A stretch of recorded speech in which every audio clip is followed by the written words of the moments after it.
The House will come to order. Today, the pledge will be said by Representative Hartsook. Thank you, Madam Speaker. Ladies and gentlemen, please join me in the Pledge of Allegiance. I pledge allegiance to the flag of the United States of America and to the republic for which it stands, one nation, under God, indivisible, with liberty and justice for all. Woo-hoo! Mr. Schiebel, please call the roll. Representatives Amabile, Armagost, Bacon, Byrd, Bockenfeld, Basenecker, Bottoms, Bradfield, Bradley, Brown, Catlin, Doherty, Representative Doherty, Excused. DeGraff,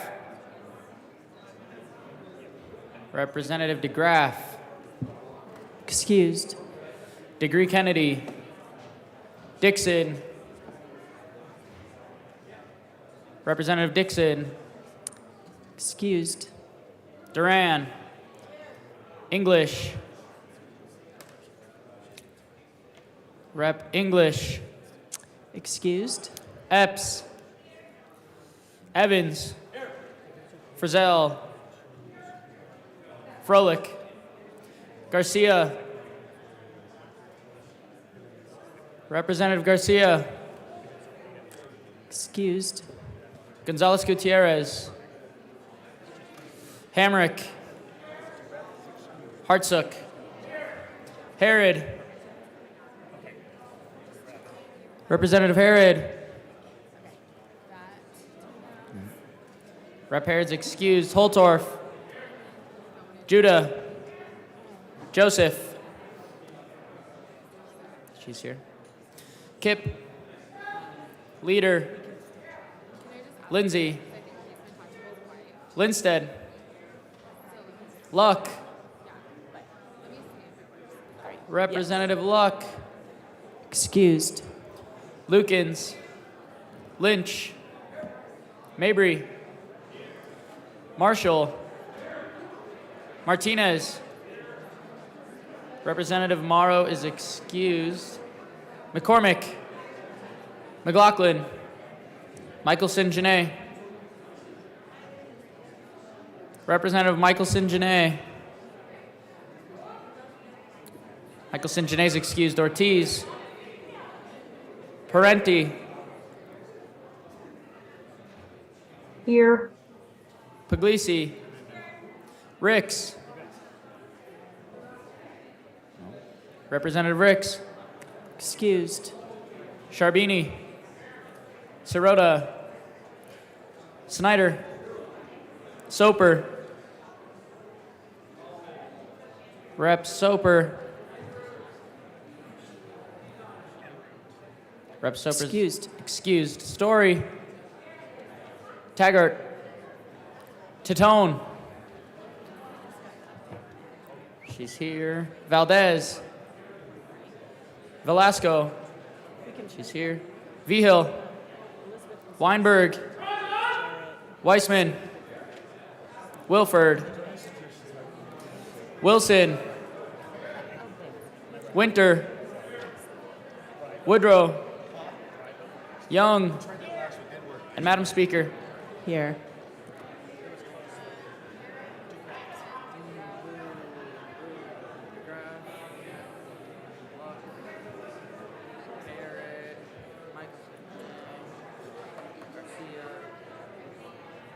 Wow. Gotcha.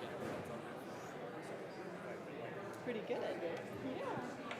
With 61 present and 4 excused, we do have a quorum. Representative Hartsook. Thank you, Madam Speaker. So I was wondering if we try to reverse vote today to the noes switch to ayes, and do you think that would work, maybe? Great suggestion. Give it a whirl. I move, using reverse voting, that the Journal of Tuesday, February 14th, 2023 be approved by the Chief Clerk. You've heard the motion that the journal be approved as corrected by the chief clerk. All those in favor say aye. Aye. All opposed, no. The motion is so adopted. Announcements and introductions, members. Representative Weissman. Thank you, Madam Speaker, and good morning, members. This is an announcement about today's work of the House Judiciary Committee at 1:30 in room 112. We will be assembling to hear 4 bills, namely House Bill 1108, 1178, 1102, and 1151. See you at 1:30. Thank you. Representative Lindsay. Representative Froelich. Thank you, Madam Speaker. Members of Transportation, Housing, and Local Government, we have just one little bill at 1:30 in Old State Library, Bill number 1115. Thank you. Representative Lindsay. Good morning, members. There was a breakfast in the foyer this morning, but because of weather, they didn't have food there yet, but there is food.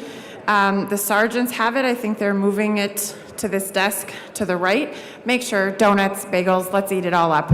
Thank you. Thank you. Representative Kipp. Members of Energy and Environment, you have the day off of going across the street because we have supplementals this morning, but I will look forward to seeing you tomorrow at 1:30. Thank you. Representative Catlin. Thank you, Madam Speaker. It's an honor to serve with you. And an honor to serve with you. Thank you.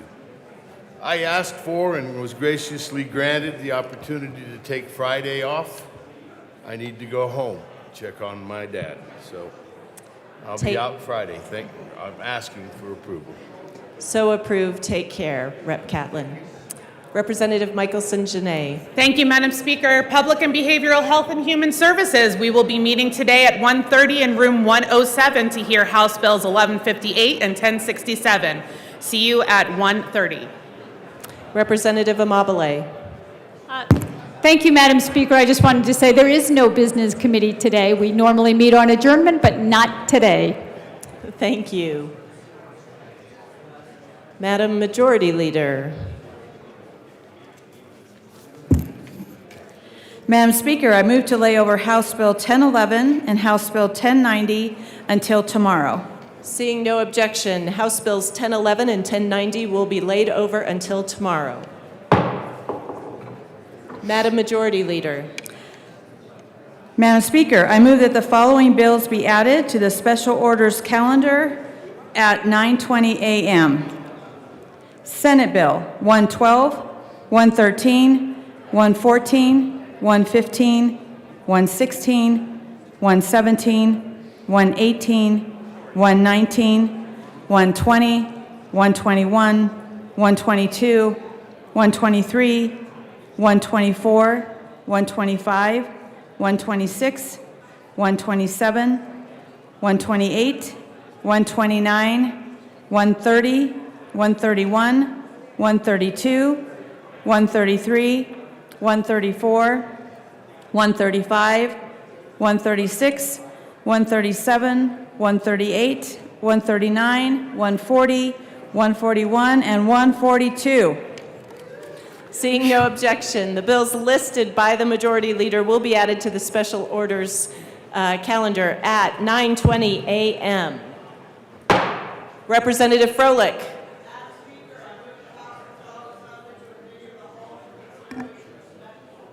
Members, you've heard the motion. The House will now resolve itself into the Committee of the Whole for consideration of special orders. Representative Froelich will take the chair.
Will come to order. With your unanimous consent, the bills will be read by title unless there is a request for a reading of bill at length. Committee reports are printed and in your bill folders. Floor amendments will be shown on the screen and on your iPads. Bills will be laid over upon motion of the majority leader, and the coat rule is relaxed.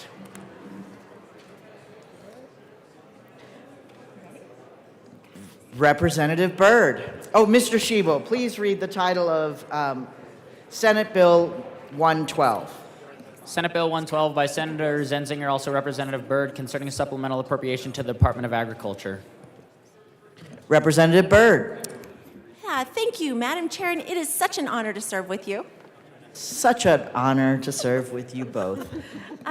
Madam Chair, I move Senate Bill 112. So moved. To the bill. Representative Sirota. Thank you, Madam Chair.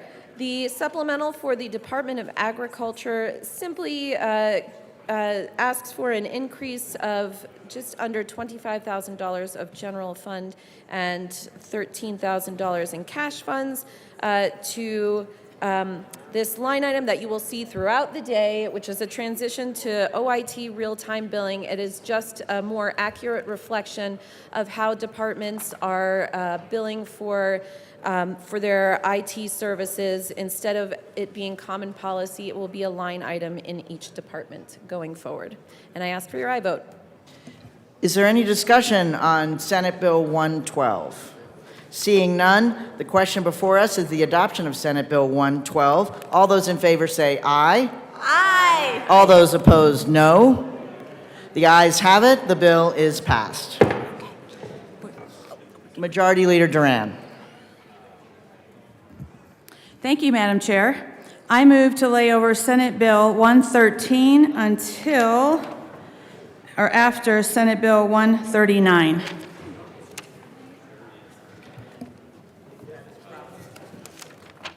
So moved, and that bill will be laid over. And Mr. Shebo, please read the title of Senate Bill 114. Senate Bill 114 by Senator Zenzinger, also Representative Byrd, concerning a supplemental appropriation to the Department of Early Childhood. Representative Byrd. Thank you, Madam Chair. I move Senate Bill 114. To the bill, Representative Sirota. Thank you, Madam Chair. This is the supplemental for the Department of Early Childhood. There are a few items in this supplemental. The first is $250,000 of general fund. This is a one-time cost to set up for a vendor to process and distribute payments to preschool providers for the new universal preschool program. And the larger section includes, it is a net decrease of $1.6 million in total funds, decrease of $1.9 million in general fund for the early intervention program. This program has gone through some changes in eligibility since the pandemic. Eligibility was changed, and as we have come out of the pandemic, the department worked to try and expand services to children with developmental delays in a functional area. But through the course of negotiation with stakeholders and rulemaking and federal approval, their plan was not able to be executed. They had to make some alterations to that expansion population such that there was a delay in that expanded eligibility, so they weren't able to serve as many children as anticipated. So there were reductions there, but there is also an increase of not total funds, but within the decrease, an increase of $4 million of general fund to help address the severe workforce shortage for those working to serve these children and families. I ask for your aye vote. Is there any further discussion on Senate Bill 114? Seeing none, the motion before us is the passage of Senate Bill 114. All those in favor say aye. Aye. All those opposed, no. The ayes have it. The bill is passed. Mr. Shebo, please read the title of Senate Bill 115. Senate Bill 115 by Senator Zenzinger, also Representative Byrd, concerning a supplemental appropriation to the Department of Education. Representative Byrd. Thank you, Madam Chair. I move Senate Bill 115. To the bill, Representative Byrd. Members, this supplemental honors the results of an audit to make sure that the state appropriately reimburses our state school districts for the actual number of pupils and at-risk students that they are serving. The appropriation also includes funding to start up the Healthy Meals for All program that was approved by voters this fall. Supplemental also includes an appropriation for an insurance policy for the Colorado School for the Deaf and Blind and reflects an accounting change for IT billing. I ask for a yes vote. Is there any further discussion on Senate Bill 115? Seeing none, the question before us is the passage of Senate Bill 115 or 115. All those in favor say aye. Aye. All those opposed, no. The ayes have it. The bill is passed. Mr. Shebo, please read the title of Senate Bill 116. Senate Bill 116 by Senator Zenzinger, also Representative Byrd, concerning a supplemental appropriation to the offices of the Governor, Lieutenant Governor, and State Planning and Budgeting. Representative Byrd. Madam Chair, I move Senate Bill 116. To the bill, Representative Byrd. Yes, members, this supplemental bill reflects accounting changes for IT services, as you'll see in several of these bills we'll be discussing today. This bill also includes an appropriation to implement the voter-approved Proposition 123 and includes a budget-neutral shift due to the Office of Information Technology relocating its offices from privately leased space to state-owned offices. I ask for a yes vote. Is there any discussion on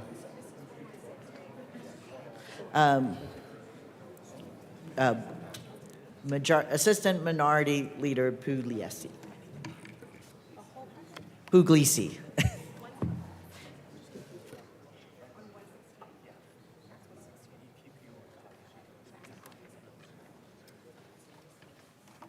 Thank you, Madam Chair. We have an amendment that we would like to propose SB 116J.004 to SB 23-116 and ask that it be displayed. Please move your amendment. Thank you. I move that we adopt Senate Bill 116J.004 to SB 23-116. Is that good enough? That's good enough. I move the amendment L004 to SB 23-116. Is that good? Good enough? Okay. J0. I move J004 to SB 23-116. Is that good? Okay. Yay. All right. We just have an amendment. This same amendment was proposed in the Senate, and we thought it was a good amendment just to eliminate the funding for the last quarter of the fiscal year for the Colorado Energy Office, which is included in this Senate bill. And it's just, I think that the funding is, they have the appropriate funding that they need without that last quarter, and we have the ability to potentially take away that funding, which our members of our caucus appreciated, and so we just wanted to bring this forward. We believe that there's been an anti-energy sentiment and that they don't need the additional funding. Thank you. Anybody? Representative Holtorf. Thank you, Madam Chair. I in turn rise in support of the amendment that my colleague has presented here. With respect to the Energy Office, there's some concerns about the type of energy being promoted out of the Energy Office and the impact on rural Colorado and my constituents. Now, yesterday we talked at length about the differences between rural and urban energy portfolios and how we survive out in rural Colorado. If you think the urban fingerprint of energy that you all desire works where I live, it doesn't. You need to understand that, and the Energy Office needs to have that consideration on the direction of this governor. He also needs to understand the rest of Colorado and make sure that that Energy Office is promoting a broad and large portfolio of energy options for my rural constituents that doesn't impact their ability to thrive in their rural environments. So I in turn think that this adjustment needs to be made. So I ask for an aye vote. Representative Wilson. Thank you, Madam Chair. I also asked for an aye vote on this. This is a lot of money for one quarter, and we had already budgeted for the office, so why did that not work? So I asked for an aye vote, yes vote on this amendment, 004. Thank you. Any further discussion? Representative Byrd. Thank you, Madam Chair, and thank you to my colleagues who brought this amendment. Members, I'm going to ask for a no vote on this for several reasons. The first being is that there is no specific additional appropriation in this supplemental bill for the Energy Office. Also, the policy considerations being raised by the sponsoring members really are bringing up issues that I believe our offices have just been responsive to. I think that you are arguing policy that has been passed by the General Assembly, and if there's discussion about energy policy, that's better happened through the other laws that we passed and not through changing this specific supplemental request. So I ask for a no vote. Is there any further discussion on the amendment? Seeing none, the question before us is the passage of L004 to Senate Bill 116. J004 to the passage of Senate Bill 116. All those in favor say aye. All those opposed, no. No. The noes have it. The amendment fails. Is there any further discussion on Senate Bill 116? Seeing none, the question before us is the passage of Senate Bill 116. All those in favor say aye. Aye. All those opposed, no. The ayes have it, and the bill is passed. Mr. Shebo, please read the title of Senate Bill 117. Senate Bill 117 by Senators Enzinger, also Representative Byrd, concerning a supplemental appropriation to the Department of Healthcare Policy and Financing. Representative Byrd. Thank you, Madam Chair. I move Senate Bill 117. To the bill. Representative Yes. Byrd. All right, members, this supplemental has many things in it. First, the supplemental bill appropriates funding to cover a Medicaid over-expenditure that occurred in fiscal year 21-22. It also includes an increase in funding due to upward caseload adjustments. It reflects an IT accounting change. Also reflects a lower than expected savings realized from a provider tool. The supplemental bill also includes a one-time support payment to Denver Health, a one-time disallowance for certain costs in the state's external quality review contract. The supplemental bill also includes an increase in provider enrollment fees and estate recoveries, an increase in total funds as a result of adjustments to Medicaid programs, an extended spending plan for home and community-based services, funding changes to align administration resources for Medicaid eligibility redeterminations that will be made when the continuous coverage requirements end. Those requirements were imposed by the federal government through their Medicaid program, and a decrease in cash funds to eliminate the previously required county match. The supplemental also includes an elimination of a line item for funds relating to the high-risk pregnant women funding program, as this is now a standard Medicaid benefit. Finally, the supplemental includes decreased funding for e-consult and the behavioral health crisis response programs, as there have been delays in procurement that have delayed implementation in this first fiscal year. I ask for a yes vote. Thank you. Is there any further discussion on Senate Bill 117? Seeing none, the question before us is the passage of Senate Bill 117. All those in favor say aye. Aye. All those opposed, no. The ayes have it. The bill is passed. Mr. Shebo, please read the title of Senate Bill 118. Senate Bill 118 by Senators Enzinger, also Representative Byrd, concerning a supplemental appropriation to the Department of Higher Education. Representative Byrd. Madam Chair, I move Senate Bill 118. To the bill, Representative Byrd. Senate Bill 118 includes, again, the infamous now accounting change for IT services.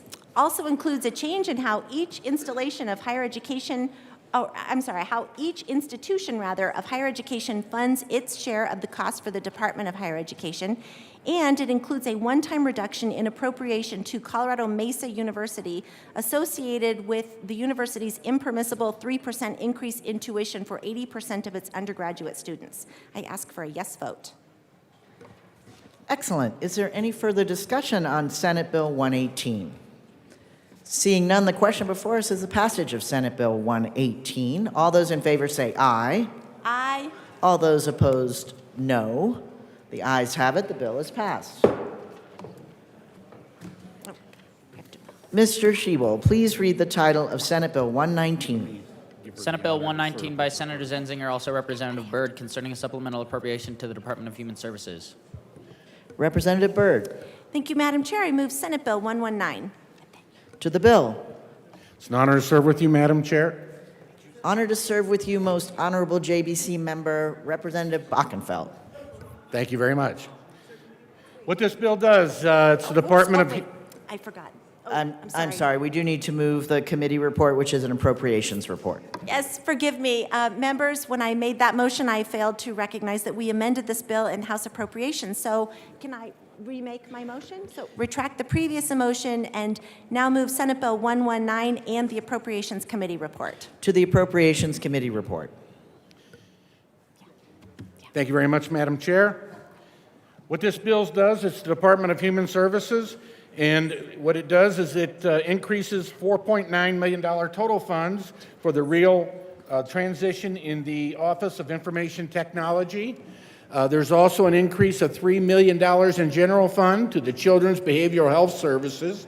There's a utility expense increase of $2.7 million of reappropriated funds from the Indirect Cost Accessed Recovery Fund. There's legal representative cash fund spending that was increased $626,623 from the total IV-E Administrative Cost Fund for the fiscal year of 22-23. Excess federal title IV-E cash fund spending authority has been increased by $473,457 of cash fund spending authority from the fiscal year 22 and 23. The Department of Corrections food service inflation has been increased by $273,706 of reappropriated funds originating from the Department of Corrections to cover the inflationary food cost to the Colorado Mental Health Institute in Pueblo. A child welfare license cash fund spending increase of about $182,300 cash fund authority from the Child Welfare Licensing Fund in fiscal year 22-23, and a new line item to replace the spending authority that was unintentionally removed from the Department of Human Services in the creation of the new Department of Early Childhood. You have House Bill 22-1278 reappropriations clause. There was a technical correction made to that, and you also have a technical correction in the Executive Director's Office made a technical correction, and you also have an amendment that was placed on the bill in the total amount of $14 million of general fund to be appropriated to the Department of Human Services for the Food Pantry Assistance Grant Fund created in Section 262-139, Parents 2, Parents, Colorado Revised Statutes. I ask for an aye vote. We are on the Appropriations Committee report. Is there any further discussion on the Appropriations Committee report? Seeing none, the question before us is the adoption of the Appropriations Committee report. All those in favor say aye. Aye. All those opposed, no. The ayes have it. The report is adopted. To the bill, Representative Byrd. We ask for a yes vote. Representative Ortiz.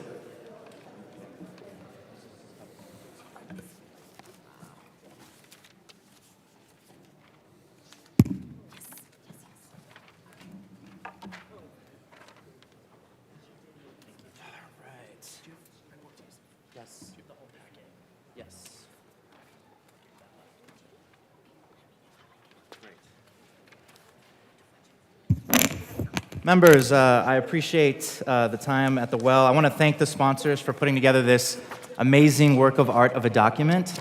That being said, and I also want to acknowledge that we've been in conversations about kind of why I'm bringing this amendment forward.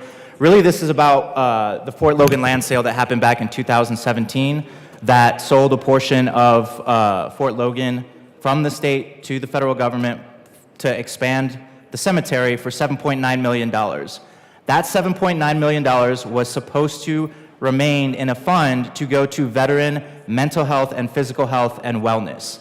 During a once-in-a-century pandemic, we swept that cash aside, obviously to tend to all of the citizens of Colorado, but we don't yet have a plan to bring that money back. So with this amendment, I'm asking that $200,000 be a line item to go to veteran mental health and wellness from the general fund of Health and Human Services. This is more of a statement amendment than anything else. I want to create a record that we're all going to be working in good faith to start replenishing the fund to make sure that we're setting aside funding for veteran mental health and wellness. There's plenty of programs out there that we've worked on that haven't been funded. Just last year, with Madam Majority Leader, I was trying to create a portal that veterans would be able to look up mental health services, job creation services, based on their zip code, and it died on a popes because they didn't want to fund it. So I just want to make sure that we are creating a recorded record of wanting to eventually replenish that fund so we can do the most for those that have done the most for us. I urge an aye vote. Representative Ortiz, will you please move your amendment? I move J002. That has been properly moved and is displayed on the screen. Representative Holtorf.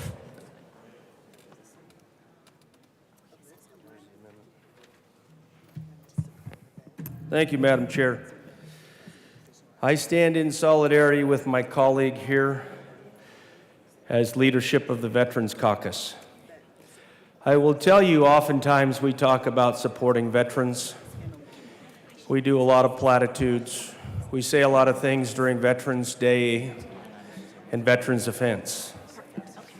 But when it's time to put our money where our mouth is, then we start to take steps backwards.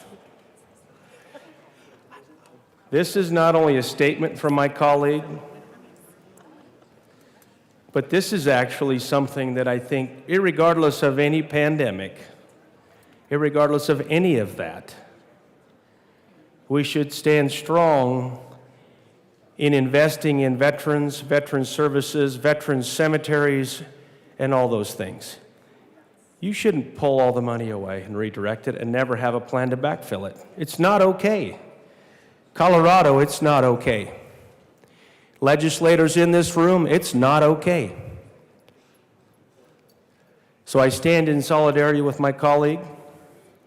I will tell you, I think we should vote a resounding yes for this and make that statement that the good representative to my left is offering. So I urge an aye vote on this particular amendment. Thank you. Representative Byrd. Thank you, Madam Chair, and thank you to my colleagues for bringing the amendment. Members, I respectfully request a no vote on this. I agree with both my colleague from Arapahoe County and Representative Holtorf. I'm sorry, I know I'm supposed to refer you to your counties, and I don't know what they are. There's many of them. What? My colleague from Washington County, they raise important issues related to veterans and accessibility, also mental health programs. We wholeheartedly agree with them. I believe, though, that these are important topics to be addressed in the long bill. Just keep in mind, members, what we are working on today are just changes related to funding for previously made appropriations to departments, and this is just to get us through to the end of the year. We will have the opportunity to work on more veterans' mental health and accessibility funding issues when we address the long bill. So again, I respectfully request a no vote. Representative Bockenfeld. Thank you very much, Madam Chair. I concur with everything that Representative Byrd said. Let's deal with this issue in the long bill. I ask for a no vote. Is there any further discussion on the amendment? Seeing none, the question before us is Amendment J002 to Senate Bill 119. All those in favor say aye. Aye. All those opposed, no. The amendment fails. To the bill. Representative Byrd. Thank you, Madam Chair. We respectfully ask for a yes vote. The question before us is the passage of Senate Bill 119. All those in favor say aye. Aye. All those opposed, no. The ayes have it. The bill is passed. Mr. Shebel, please read the title of Senate Bill 120. Senate Bill 120 by Senator Zenzinger, also Representative Byrd, concerning supplemental appropriation to the Judicial Department. Representative Byrd. Madam Chair, I move Senate Bill 120. To the bill. Representative Bockenfeld. Thank you very much, Madam Chair. What this particular bill does is in the Courts and Probations Department of the Judicial Department, it increases $775 cash fund spending authority for the Courts and Probation Department in regards to contract-related cash fund authority. It also, in Courts and Probation, gives a language access rate increase to the judiciary, an increase of $396,000 of general funds. That's a $10 per hour increase for language interpreters and translators. In the Courts and Probation Department, ADA IT, that's an increase of $250,000 fund spending authority to comply with the requirements of HB 21-1110, which is Colorado laws for persons with disability. In Courts and Probations, a third bond hearing office, and that gives them an increase of $165,331 in general fund and 1.5 FTE for the courts to establish a third regional bond hearing office. In the Office of Child Protection and Ombudsman, that's an increase of $143,391 of general fund for one-time funding for 6 months of HR support services for their contract. In the Office of the State Public Defender, there's an interpreter rate increase of $122,793 general fund dollars to fund the language access rate adjustment for the court interpreters. In the Office of Respondent Parents Counsel, it increases $62,832 in general fund for that office, which includes an increase of 0.3 FTE for the website redesign. In the Office of State Public Defender's Office, a $42,359 general fund and a 0.2 FTE for the staffing of a contract attorney resources for that office. And for Courts and Probation Grant Administration, for a cash fund program of an increase of $34,748 in cash fund and 0.3 FTE paid equally for 4 grant cash funds in the State Administrator's Office to oversee the Family Violence Justice Grant Program. And lastly, we do have a technical adjustment that was made to the budget in this particular bill. And I ask for an aye vote. Is there any further discussion on the Senate Bill 120? Seeing none, the question before us is the passage of Senate Bill 120. All those in favor, please say aye. Aye. All those opposed, no. The ayes have it. The bill is passed. Mr. Shebel, please read the title of Senate Bill 121. Senate Bill 121 by Senator Zenzinger, also Representative Byrd, concerning a supplemental appropriation to the Department of Labor and Employment. Representative Byrd. Thank you, Madam Chair. I move Senate Bill 121. To the bill. Representative Bockenfeld. Thank you, Madam Chair. Let me tell you what this bill does.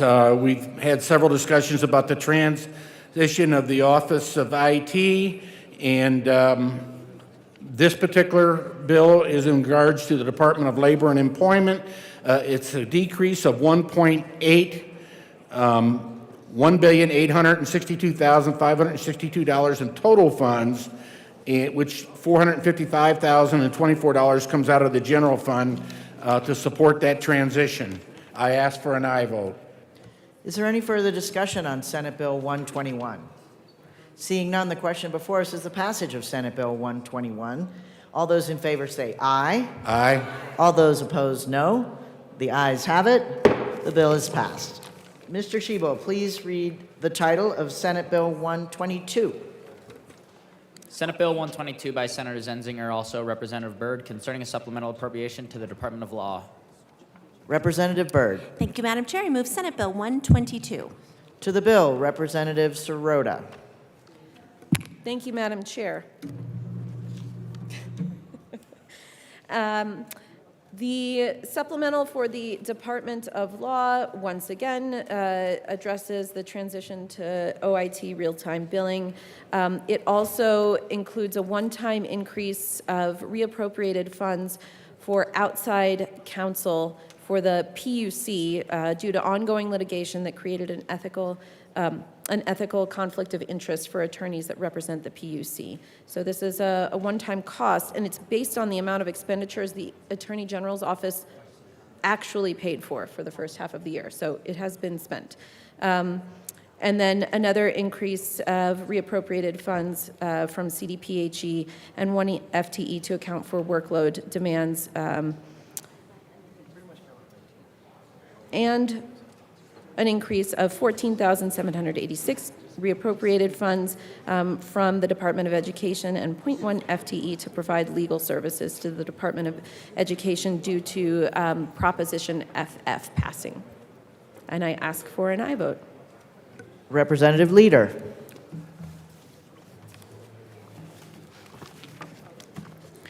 Thank you, Madam Chair, and it's absolute pleasure to serve with you. Absolute pleasure to serve with you as well. So I would like to point out in the part of this title for legal for regulatory agencies. The bill includes a one-time increase of $787,917 reappropriated funds to fund outside counsel for the Public Utilities Commission due to ongoing litigation that has created an ethical conflict of interest for attorneys and represents the PUC. The increase is based on the amount of expenditures the Attorney General Office has actually paid for the first half of the fiscal year, which I completely understand and agree with. However, is this not the reason we were all given as to why our utility bills went through the roof? So my point is, why should the state be paying for this? So please make a note of that when the long bill comes up. Thank you. Representative Holtorf. Thank you, Madam Chair. This particular reappropriation points out some problems in the PUC, Public Utilities Commission. Why would the attorneys representing the PUC allow themselves to find an instance where there's a conflict of interest? And if so, why didn't they recuse themselves and find additional counsel? Now, Colorado and House members, something doesn't smell right. And it's going to cost us near $750,000 to fix it. And that has been brought out by my esteemed colleague here. Now, no, I don't understand it. Why did it happen? Why is the taxpayer going to have this burden because it happened? And why are we now having to reappropriate, and move money around to cover the Attorney General's office for outside counsel? And oh, by the way, how many attorneys do we have in the Attorney General's office? And they can't represent the issue? Or maybe they also have a conflict of interest. It appears that something's wrong in the PUC. The PUC, the Public Utilities Commission, has regulatory authority over so many things that are consumer-driven. Transportation, energy rates and fees.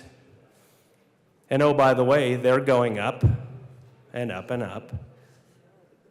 Is there more conflict of interest because we're not properly representing in the PUC the public's interest,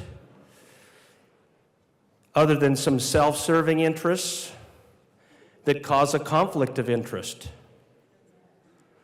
Ladies and gentlemen, this is very troubling. This isn't just something you kind of gloss over, put a little Windex on it, and clean it up.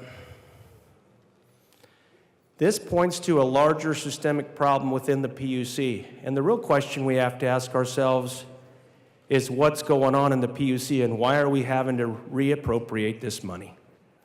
Now, I'd like some of my colleagues here that actually understand the law much better than me explain how this happens and then why we have to do this reappropriation. Because this is very troubling. And I don't think it's just something we just wipe up and walk away from. So I'm strongly against that appropriation, and we're voting no on this particular bill. Representative Sirota. Thank you, Madam Chair. Just a reminder, these funds were already required by the Department of Law and expended to provide the legal services that the Department of Law, that the Attorney General provides to our state agencies when they require legal support. And I think that there may be many reasons why particular attorneys on staff might not be able to provide that support on a particular case. Maybe it was a previous job that they held, and that I think they're asking for outside counsel is, keeping with proper ethics of attorneys and the clients that they provide the work for. So I think this is an expenditure that was already made. It has already been out the door, and they were required to provide it and paid for it, and now we're just filling in that gap for the work that they were required to do. Is there any further discussion on Senate Bill 122? Representative Bockenfeld. Thank you, Madam Chairman. Got a little more details in regards to the conflict of interest. It involves an employee who filed a lawsuit that's being dealt with by the PUC attorneys. The filing of that lawsuit created, because it's a personnel matter, created a conflict of interest so that the internal attorneys could not continue to handle the case, so they had to move the case to an outside attorney. So that was the basis of the conflict of interest. I don't think it was something that was purposeful. It was something that occurred during the litigation of a particular case. So I ask for an aye vote on this bill. Any further discussion on Senate Bill 122? Seeing none, the question before us is the passage of Senate Bill 122. All those in favor say aye. Aye. All those opposed, no. No. The ayes have it. The bill is passed. Mr. Shebel, please read the title of Senate Bill 123. Senate Bill 123 by Senator Zenzinger, also Representative Byrd, concerning supplemental appropriation to the Department of Legislature. Senator Byrd. Representative Byrd. Oh, yes, much better. Thank you, Madam Chair. I move Senate Bill 123.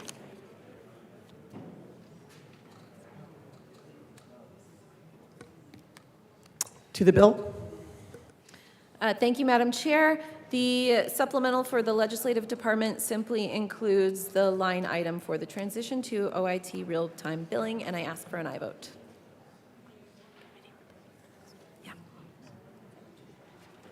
To the bill. Now call the question. Further discussion. Call the question. Is there any further discussion? Representative Bottoms. Sorry.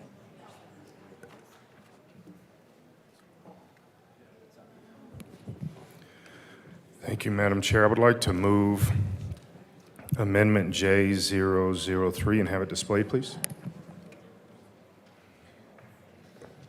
Thank you. That has been properly displayed. Representative Bottoms.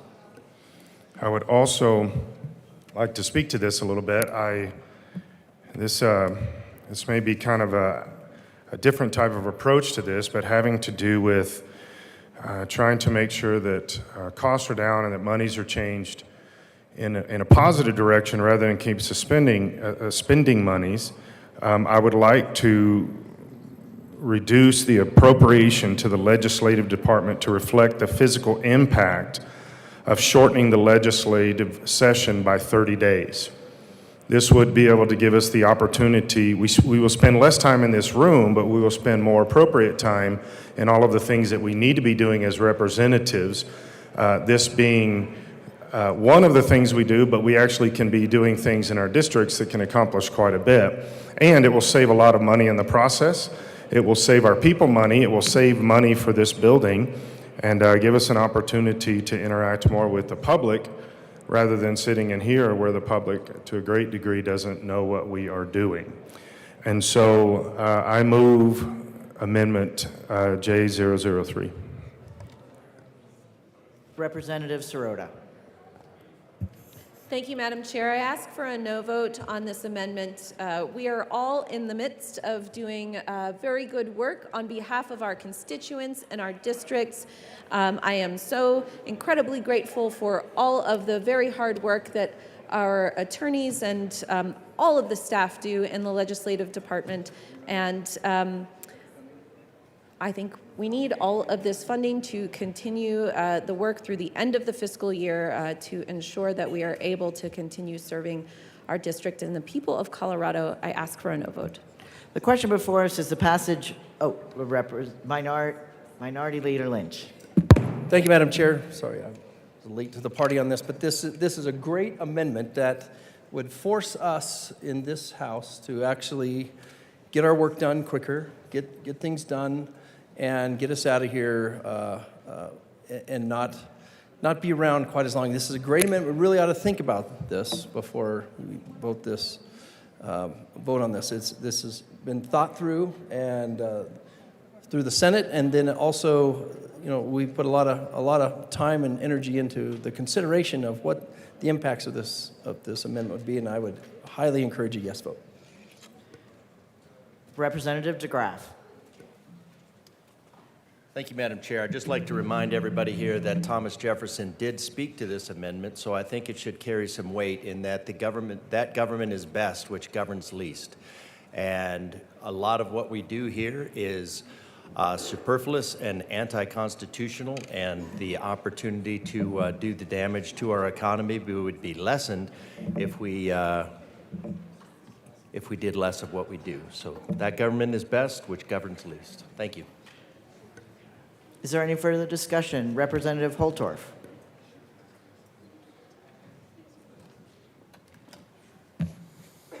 Thank you, Madam Chair.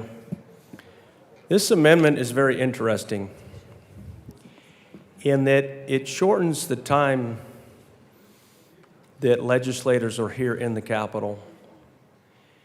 And what that would make us do is more acutely focus on what is important to the state, what really matters across this state.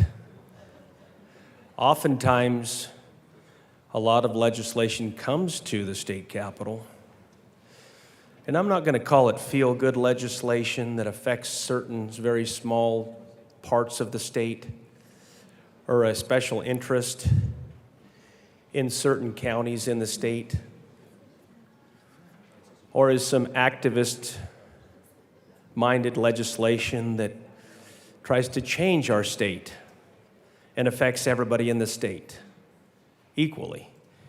And you've heard me say that one size doesn't fit all in Colorado.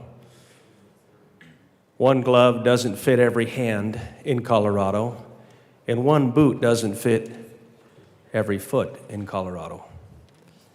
But truly, having spent the time I've spent in the state capitol, oftentimes there are things that aren't real top-line priorities. We find ourselves very busy during session. A lot of the busyness we create for ourselves. I have told many people, including the leadership, that more is not better in state governance. More bills are not better for the state of Colorado. If each legislator gets 5 bills and there's 100 legislators, my cowboy math says we should run 500 bills through this state capitol every session. But we know that we try to run 600, 700 bills or more. We try to run the table and run it some more. And at the end, we're so scurrying to pass bills that we do a bad job of legislating. And then how many years, for those of us that have been here a few years, are we coming back the next session trying to clean up bills because we didn't get it right? Many of my colleagues in this chamber have had to run those bills, those cleanup bills. Whoops, we made a mistake in our haste. And I know your mother and my mother maybe said haste makes waste. Don't get in a hurry. Do it right the first time. Then you don't have to do it another time. So I'm very much in support of this particular idea because more isn't better. In fact, I think it would be better if we only had 3 bills per legislator. That would be 300. That would make us really be laser focused on what's important for Colorado and our districts. It would separate a lot of wheat from the chaff, as we say where I'm from, in eastern Colorado, because I come from the wheat belt. And that sorting would be better for this state. And that is why I rise in support of this particular amendment. Thank you, Madam Chair. Representative Wilson. Thank you, Madam Chair. I also asked for an aye vote on this particular amendment. I had a constituent ask me what I thought would be the best thing we could do here in the state legislature. And I said, the best thing we could do is get nothing done, have less bills, do less, and cause less problems by what we do. So I asked for an aye vote on this also. Thank you. Representative Winter. Thank you, Madam Chair. I as well asked for an aye vote on this. During my campaign, I put 25,000 miles on in my district, of the largest House district in the state, and many of my constituents expressed that the less time that we're in this building, the less harm that could happen to them. And, you know, I think there's a lot that we do that is good here, and there's very important work that we do here. But I think that we could focus in a little bit more. Like my good colleague from the Eastern Plains said, hone in our work and work really hard at passing a little bit cleaner and more well thought out legislation. Thank you. The question before us, any further discussion? A division has been called.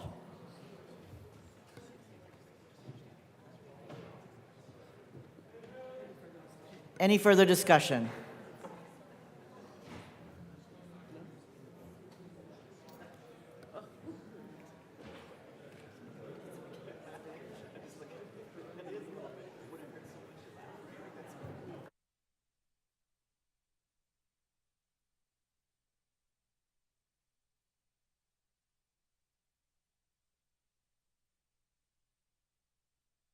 Go briefly into recess.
The committee will come back to order.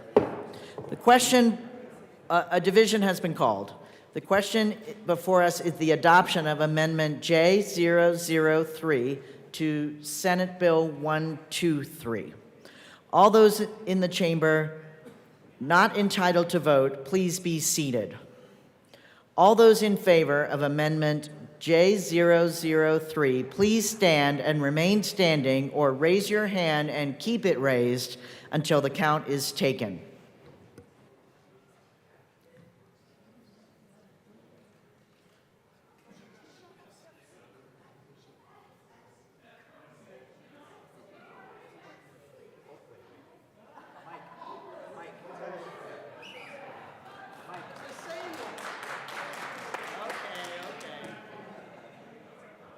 That's not cool.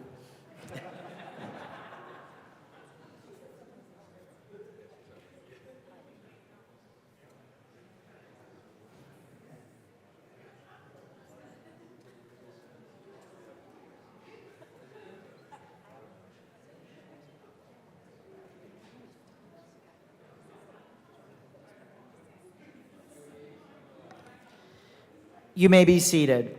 All those opposed, please stand and remain standing in one place until the count is taken. And a reminder, there's no fun during divisions.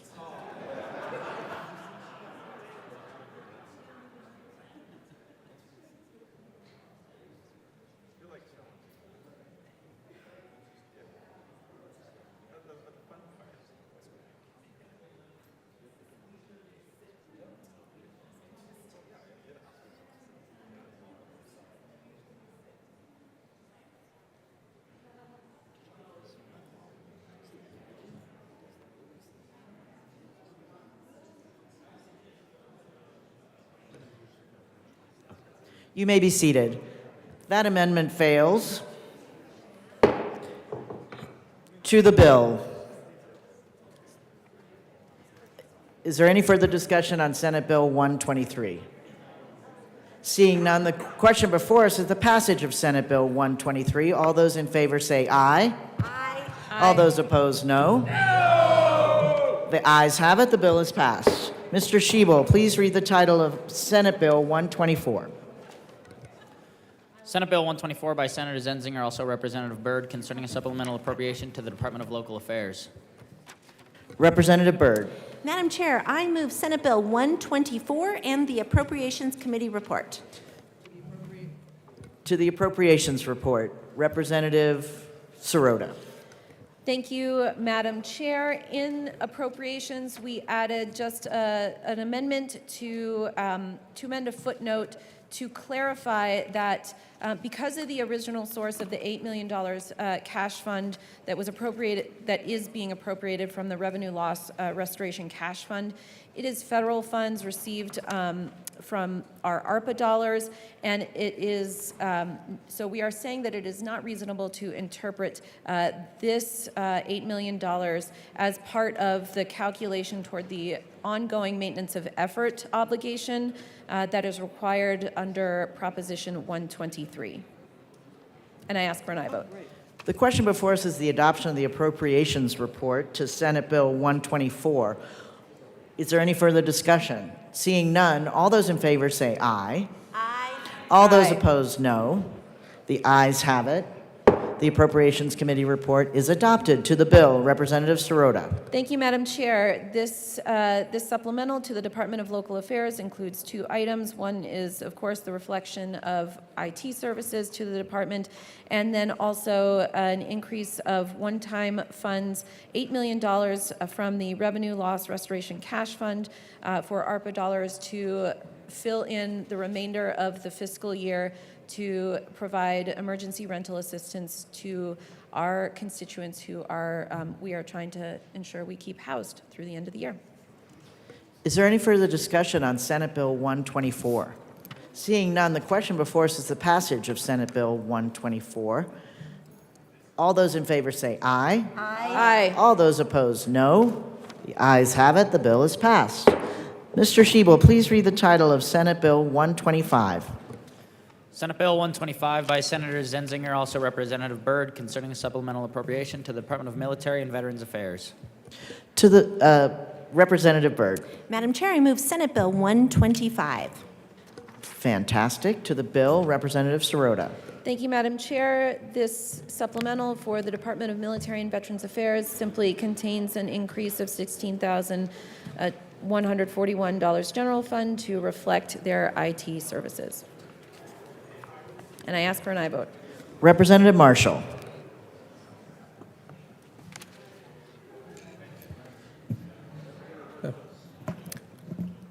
Thank you, Madam Chair. I move Amendment J001 and ask for it to be displayed. That amendment has been properly moved and is displayed. Representative Marshall. Yeah, colleagues, this is an amendment to add $10,000 to the Veterans Service Organization stipends. It was established in SB 23-015 2 years ago. The amendment adds $10,000 to this year's appropriation because they appropriated $30,000 and it ran out within 8 months, and it's subject to available appropriations. This is an extremely important program where, especially in the rural areas, the DoD and the National Guard cannot have the capacity to render honors at the funeral of every veteran. So the VSOs go out there, and this just provides a $75 to $125 stipend for mileage and basically lunch to render final honors. We are having an increase in these funerals, unfortunately, as the Vietnam veterans pass on, and it would be a very bad idea, to put it mildly, to not pay the proper respects to them as they move on, since they weren't given the proper respect when they came back. So I ask for a yes vote. Minority Leader Lynch.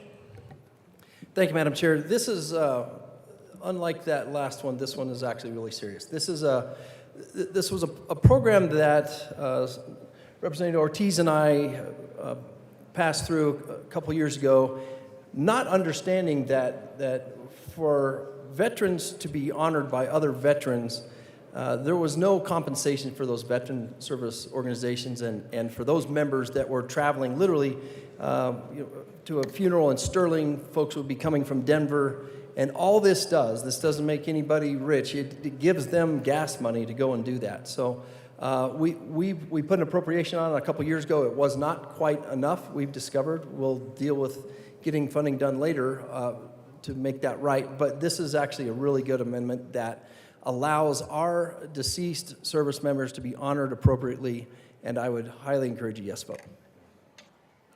Is there any further discussion on Amendment J? Yes, there is. Representative Hartstock. Thank you, Madam Chair. If you would, for a moment, please picture this. Your loved one has died. It's time for the funeral. They served in the military. And there's not money for the honor guard for their final volley. Would you want that for any loved one in the family? Yes, it's $10,000 more. Yes, it's paying for somebody's gas to get there. But it is rendering the final support and respect to that veteran. I ask for an aye vote, please. Thank you. Representative Sirota. Thank you, Madam Chair. Very much appreciate what has been said today. I think perhaps a more appropriate vehicle for this would be to actually address it in the long bill and to see what we can do about this particular line item to address its appropriate funding at that time. So I would ask for a no vote. Is there any further discussion on Amendment J001, Representative Holtorf? Thank you, Madam Chair. We're talking about supplementals to get us through June 30th. Having been a former commander of a VFW, having been responsible to try to put the staffing together for these services of our veterans in so many remote cemeteries all across Colorado, urban and rural. Having been in the Colorado Army National Guard and knowing the mission that the Colorado Army National Guard performs in providing these details to fallen veterans, and having participated in these services, I don't know how anybody can say, let's put it on the long bill and appropriate it in 2024. Because what happens between now and July 1st?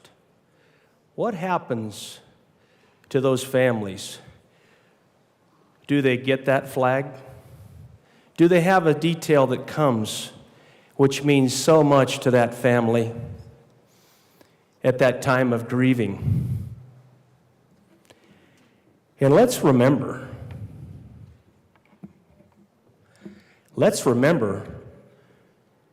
what you say with your actions here. Because if you've been at those ceremonies, and I've been to too many of them, for both fallen service members on active duty that come home to Colorado,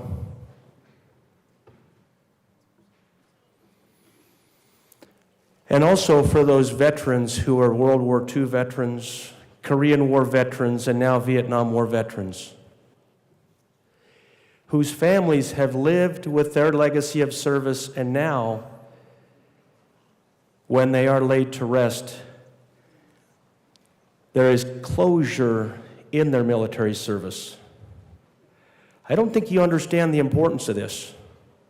But to say, man, we'll fund it next year, don't worry about it now, I think is a grave mistake and is a dishonor. And that's why I rise in full support and ask everybody in this chamber to rise in full support of this amendment brought forth by my brother in arms, retired Lieutenant Colonel, United States Marine Corps. That means something to me, and it means something to his family. So the Veteran Caucus stands united, as you can see. And we ask all of you to unite behind the Veterans Caucus. Thank you, Madam Chair. Is there any further discussion on the amendment? Seeing none, the question before us is the adoption of Amendment J001 to Senate Bill 125. All those in favor say aye. Aye. All those opposed, no.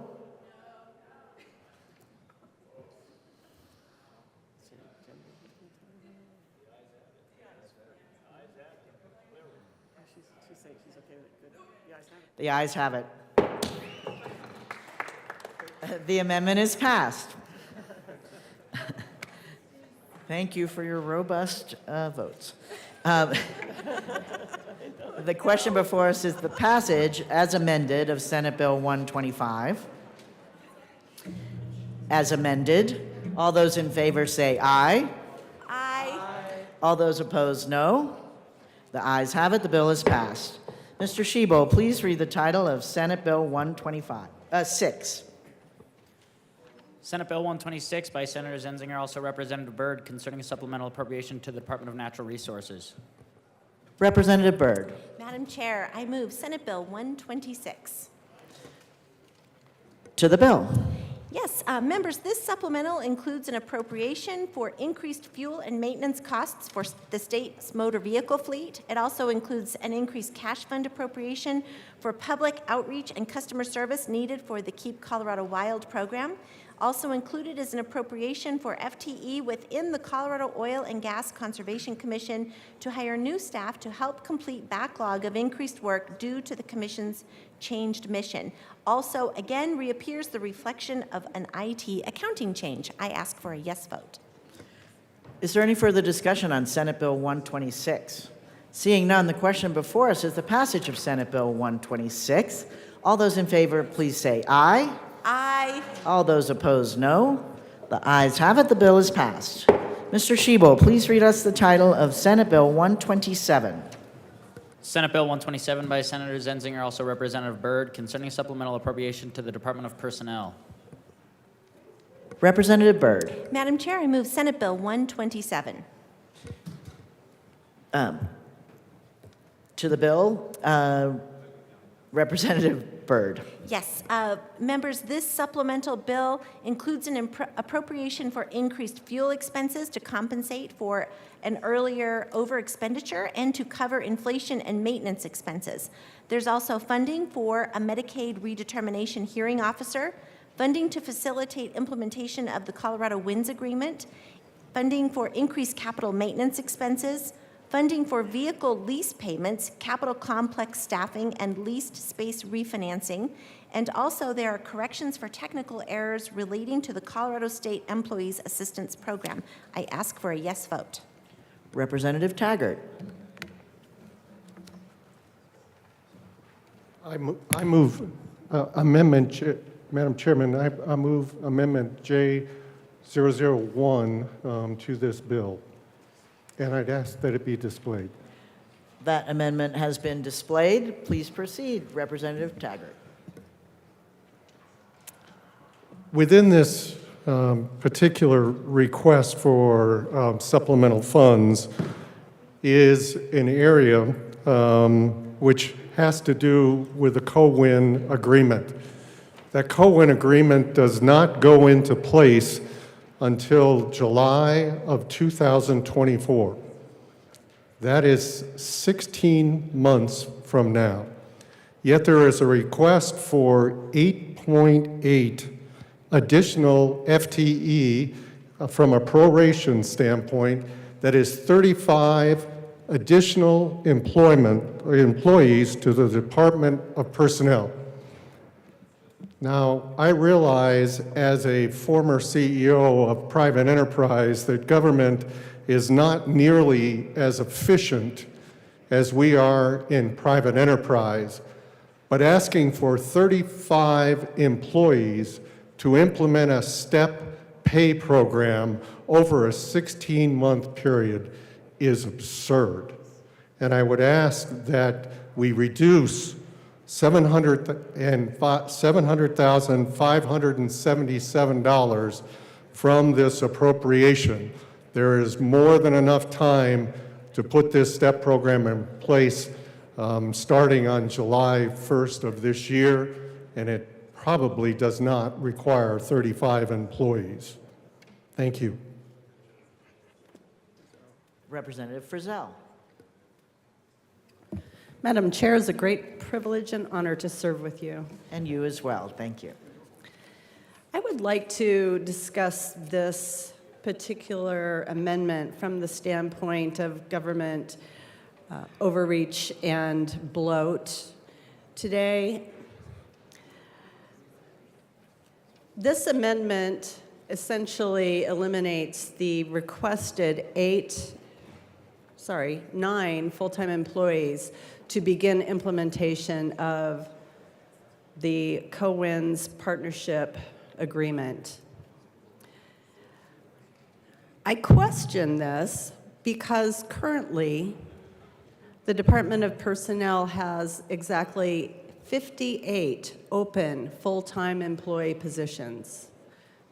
And it concerns me that we would be providing funding for a program that does not need to be implemented in 2023,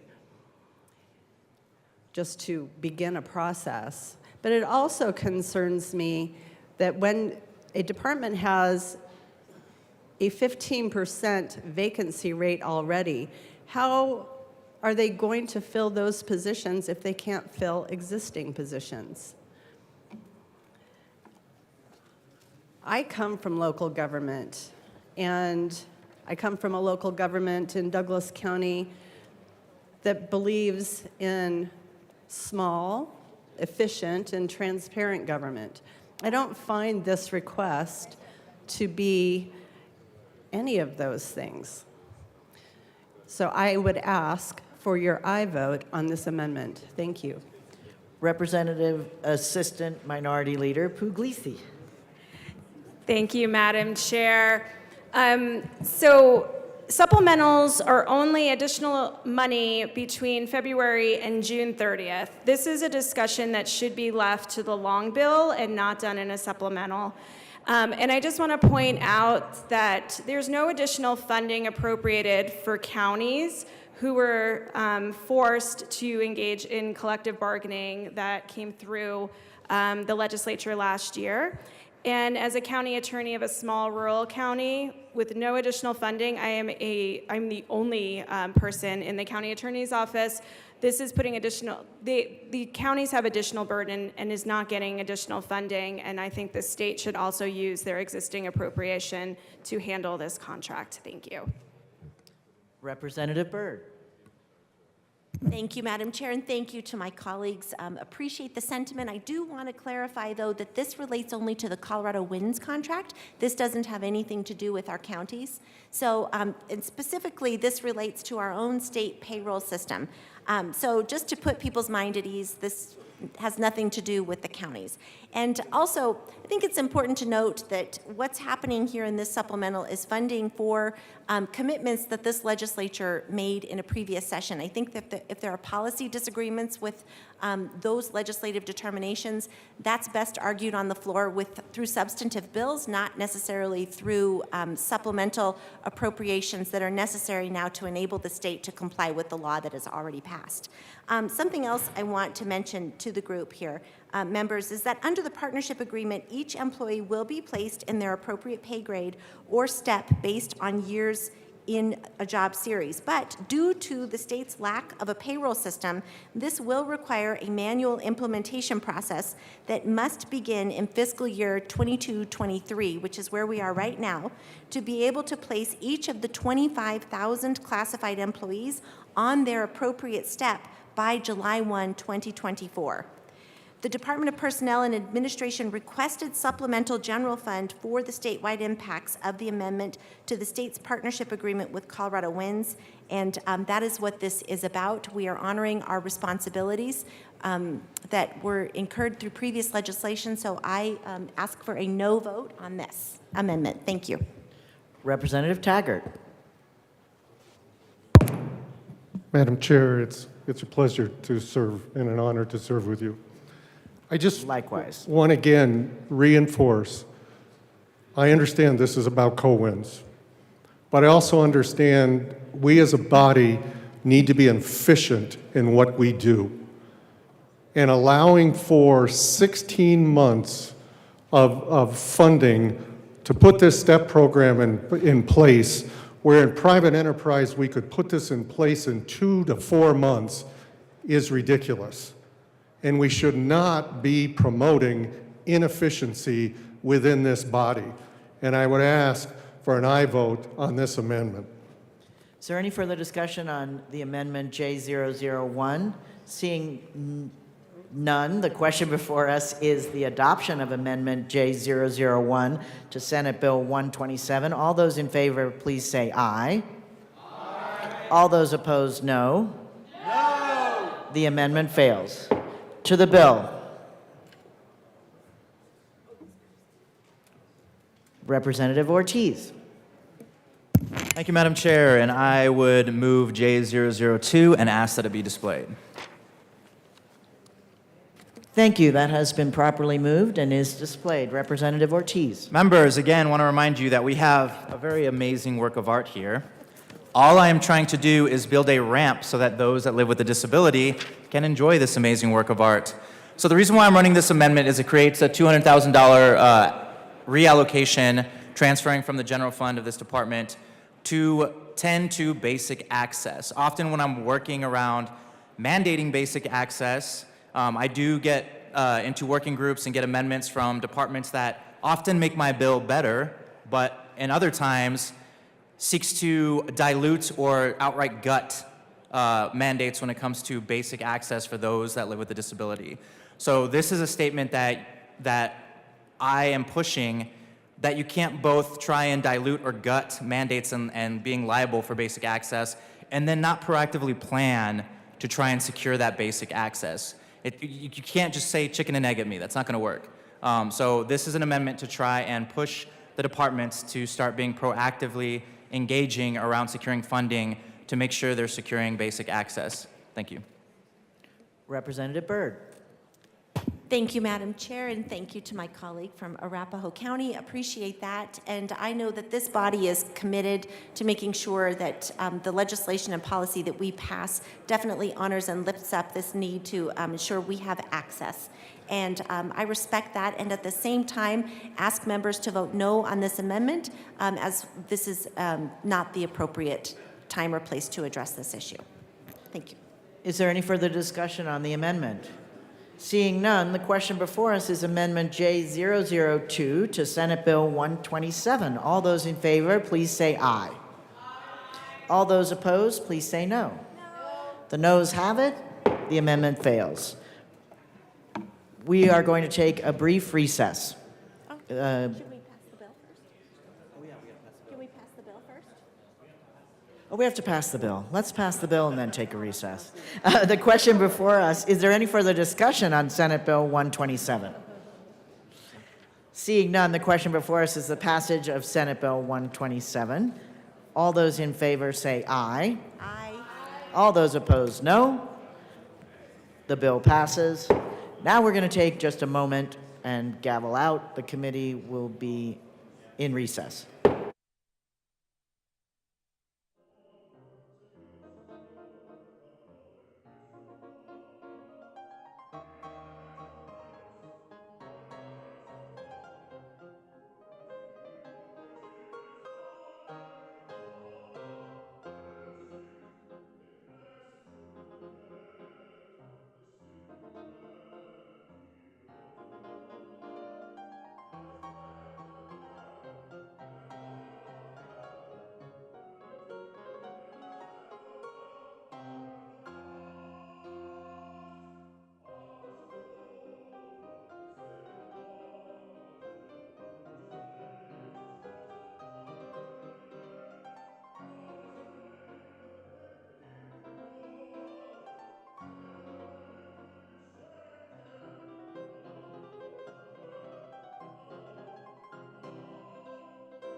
Committee of the Whole come back to order.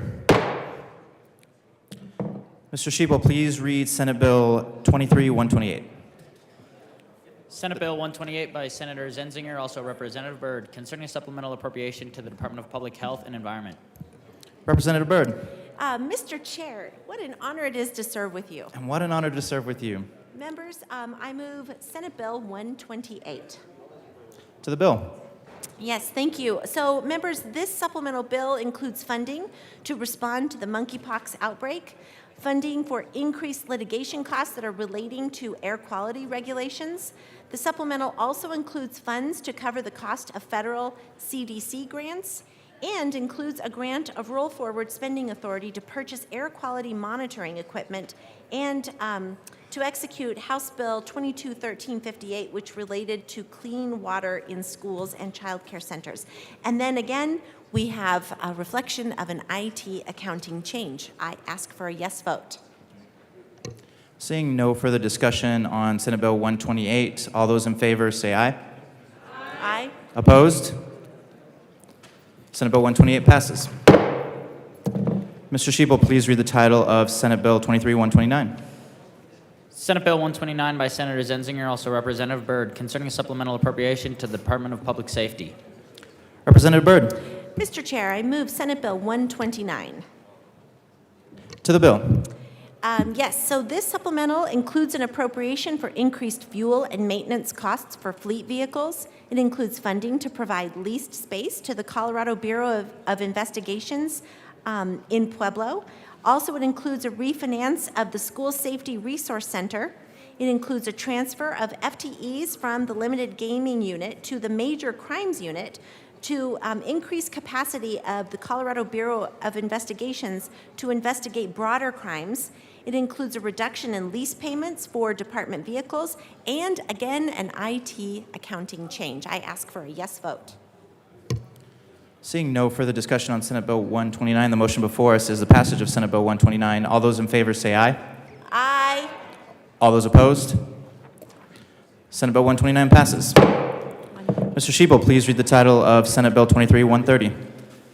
Senate Bill 130 by Senator Zenzinger, also Representative Byrd, concerning a supplemental appropriation to the Department of Regulatory Agencies. Representative Byrd. Thank you, Mr. Chair. I move Senate Bill 130. To the bill. Representative Bockenfeld. It's an honor to serve with you, Mr. Chair. Honored to serve with you, Representative Bockenfeld. This involves the Department of Regulatory Agencies, Senate Bill 23-130. The first item is a legal services contract that we had some discussion previously about for $787,000 and $917 in cash funds for the Public Utilities Commission. And the source of that cash is being moved to hire attorneys, outside attorneys, because of a conflict of interest. The second appropriation is for Proposition 122 implementation.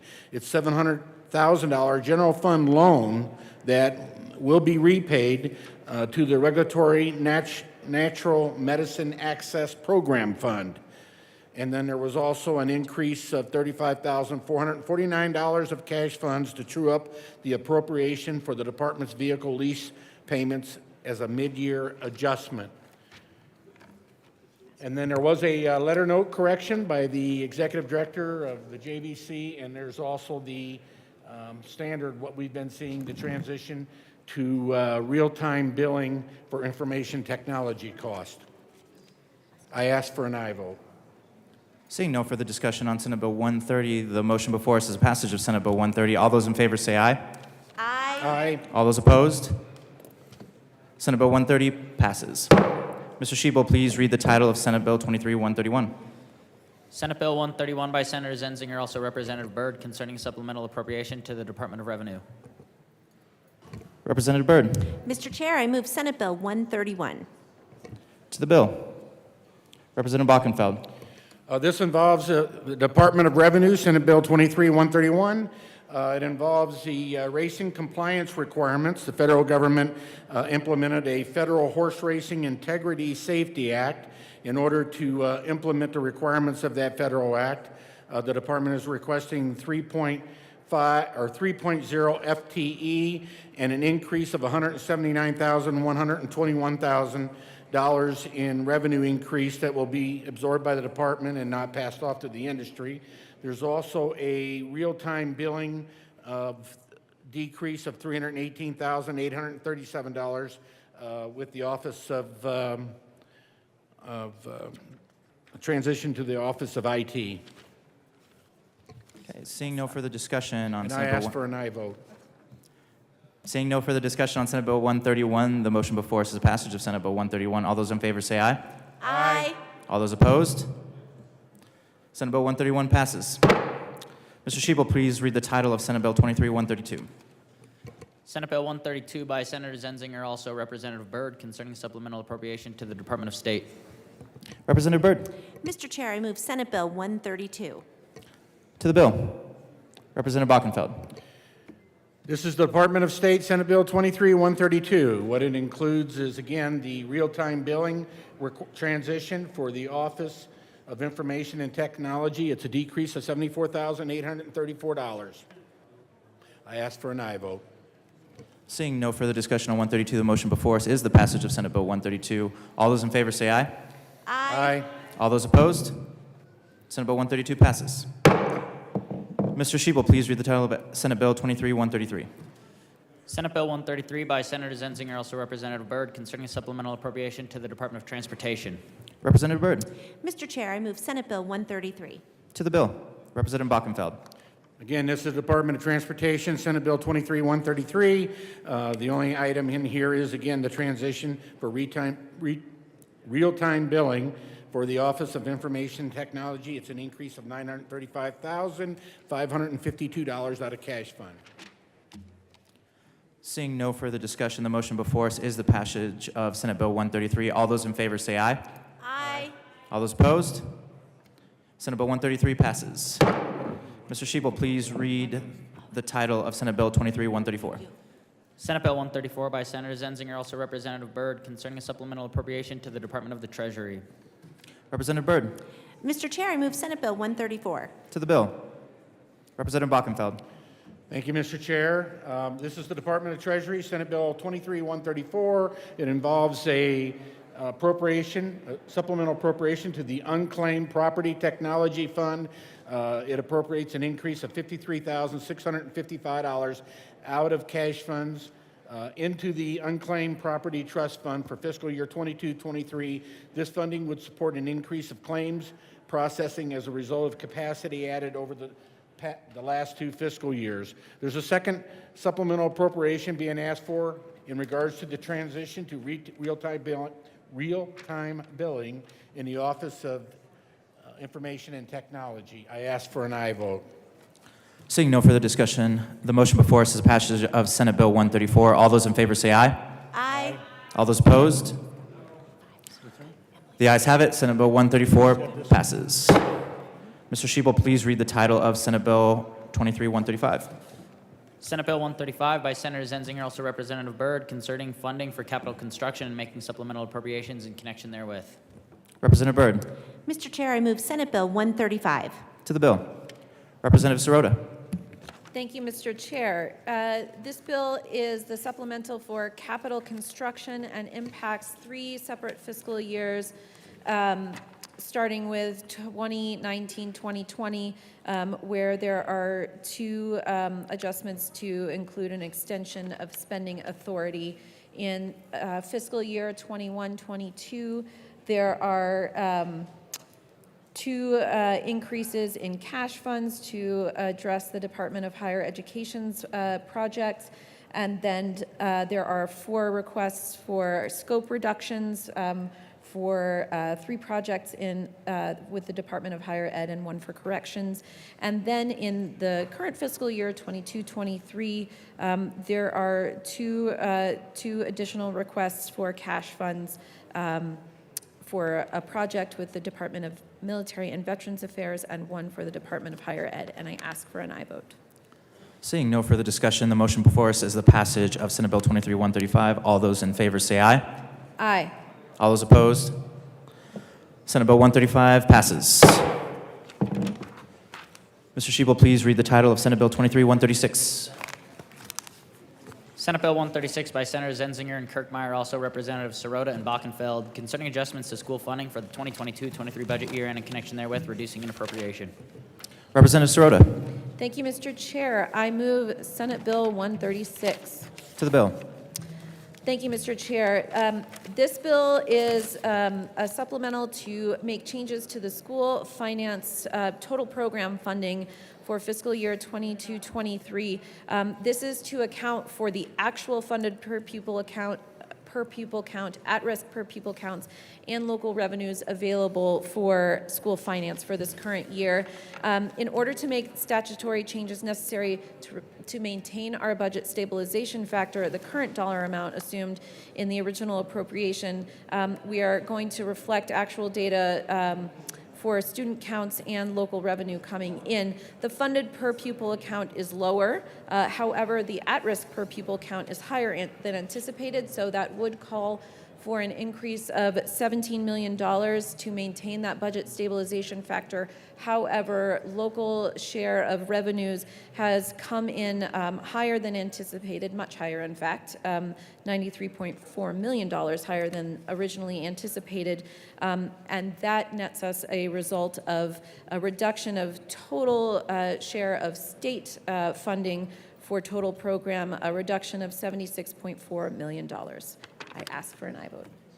Seeing no further discussion on Senate Bill 136, the motion before us is the passage of Senate Bill 136. All those in favor say aye. Aye. All those opposed? Senate Bill 136 passes. Mr. Shebel, please read the title of Senate Bill 23-137.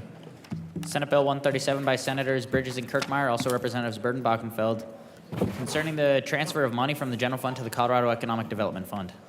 Representative Byrd. Yes, Mr. Chair, I move Senate Bill 137. To the bill. Members, this bill authorizes the state treasurer to transfer $5 million general fund to the Colorado Economic Development Fund for state match grants related to the federal CHIPS Act. This money will be used as a local state match to help position our state to draw down, as I said, matching federal funds to incentivize the establishment and growth of the semiconductor and chip manufacturing industry here in Colorado. Not only is this a great economic development opportunity for our state, but it's also an important issue of national security. So we need to make sure that we can independently produce this type of technology right here in the United States and not be dependent upon this being done overseas. So I ask for a yes vote. Seeing no further discussion, the motion before us is a passage of Senate Bill 137. All those in favor say aye. Aye. All those opposed? Senate Bill 137 passes. Mr. Shebel, please read the title of Senate Bill 23-138. Senate Bill 138 by Senators Enzinger and Kirkmeyer, also Representatives Byrd and Sirota, concerning authorizing the Department of Health Care Policy and Financing to distribute money to the Denver Health and Hospital Authority and in connection therewith making an appropriation. Representative Sirota. Thank you, Mr. Chair. I move Senate Bill 138. To the bill. Thank you, Mr. Chair. This bill appropriates $5 million of general fund to HCPF for payments to Denver Health and Hospital Authority. This is to address an emergent crisis whereby Denver Health is facing a $34 million end-of-year loss due to a variety of challenges, including a change in payer mix, and to ensure that they have enough days of cash on hand. This is some additional support to get them through the end of the fiscal year. We appreciate the engagement that we have had over these funds and the support for the financial health of Denver Health that serves our community members so well, and appreciate the attention on the challenges that our workforce at Denver Health face, and appreciate the good faith and ongoing discussions that have been going on, and I anticipate those to continue. So thank you everyone for elevating the good work that Denver Health has been doing and what is ongoing. And I ask for an aye vote. Seeing no further discussion, the motion before us is a passage of Senate Bill 23-138. All those in favor say aye. Aye. All those opposed? Senate Bill 138 is adopted. Mr. Shebel, please read the title of Senate Bill 23-139. Senate Bill 139 by Senators Zenzinger and Kirkmeyer, also Representatives Sirota and Bockenfeld, concerning the appropriation of money from the severance tax operational fund of the Wildfire Mitigation Capacity Development Fund and in connection therewith making an appropriation. Representative Sirota. Thank you, Mr. Chair. I move Senate Bill 139. To the bill. Thank you, Mr. Chair. This bill adds the COSWAP program, the Colorado Strategic Wildfire Action Plan, to a list of discretionary programs that we, the General Assembly, may appropriate out of the severance tax operational fund. Already, the other programs in this fund are the Species Conservation Trust Fund, the Aquatic Nuisance Species Fund, and the Conservation District Grant Fund. So we are adding COSWAP to the allowable uses for this fund. In this fiscal year, it will be up to $10 million that can be used toward COSWAP, and in future funding years, it can be up to $5 million, and I ask for an aye vote. Seeing no further discussion, the motion before us is a passage of Senate Bill 139. All those in favor say aye. Aye. All those opposed? Senate Bill 139 is adopted. Committee of the Whole will stand. Oh, Madam Majority Leader. Thank you, Mr. Chair. I move to lay over Senate Bill 113 until after Senate Bill 142. Y'all have heard the motion. We will move Senate Bill 113 until after 142. Okay, Mr. Shebel, please read the title of Senate Bill 23-140. Senate Bill 140 by Senators Zenzinger and Kirkmeyer, also Representatives Byrd and Bockenfeld, concerning extending the contract deadline for the independent study of House Bill 22-1326 and in connection therewith, extending a related existing appropriation. Representative Byrd. Thank you, Mr. Chair. I move Senate Bill 140. To the bill. Members, this bill changes some contract times, as you can glean from the title of the bill. Essentially, though, this relates to the fentanyl bill that we passed last year. One of the provisions requires the Department of Public Health to contract with an outside entity to study the efficacy of the policy changes that we made in that bill. The department needs more time to contract with the independent entity to effectively conduct the monitoring that's required by this legislation. And what this bill does is give the department authority to spend the money that was previously appropriated for this purpose, because by the time the contract is entered into, the allowable time for appropriating the funds will have been expired under the terms of the legislation we passed. So this supplemental bill today will give an extension of that timing so that not only will the department be able to enter into the contract, but they will be able to pay for it. I ask for a yes vote. Seeing no further discussion, the motion before us is a passage of Senate Bill 140. All those in favor say aye. Aye. All those opposed? Senate Bill 140 is adopted. Mr. Shebel, please read the title of Senate Bill 23-141. Senate Bill 141 by Senators Bridges and Kirkmeyer, also Representatives Byrd and Bockenfeld, concerning transfers from the General Fund for Capital Construction. Representative Byrd. Thank you, Mr. Chair. I move Senate Bill 141. To the bill. Again, members, this bill makes transfers to the Capital Construction Fund and the Information Technology Capital Account. The bill also makes transfers to the Real Estate Proceeds Account that is used by the Department of Military and Veterans Affairs for capital construction related to armories. I ask for a yes vote. Seeing no further discussion, the motion before us is a passage of Senate Bill 141. All those in favor say aye. Aye. All those opposed? Senate Bill 141 is adopted. Mr. Shebel, please read the title of Senate Bill 23-142. Senate Bill 142 by Senators Bridges and Zenzinger, also Representatives Sirota and Bockenfeld, concerning the information technology capital appropriation process for information technology projects submitted to the General Assembly by certain state entities. Representative Sirota. Thank you, Mr. Chair. I move Senate Bill 142. To the bill. Thank you, Mr. Chair. This bill authorizes the Joint Budget Committee to refer budget requests related to information technology to the Joint Technology Committee, and it also adds an allowable use for the IT capital account of the Capital Construction Fund so that independent agencies in the judicial branch, Department of Law, Department of State, and Department of Treasury can expend appropriations from that account. I ask for an aye vote. Seeing no further discussion, the motion before us is a passage of Senate Bill 142. All those in favor say aye. Aye. All those opposed? Senate Bill 142 is adopted. The Committee of the Whole will stand in a brief recess.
The committee will come back to order. Mr. Schiebel, please read the title of Senate Bill 113.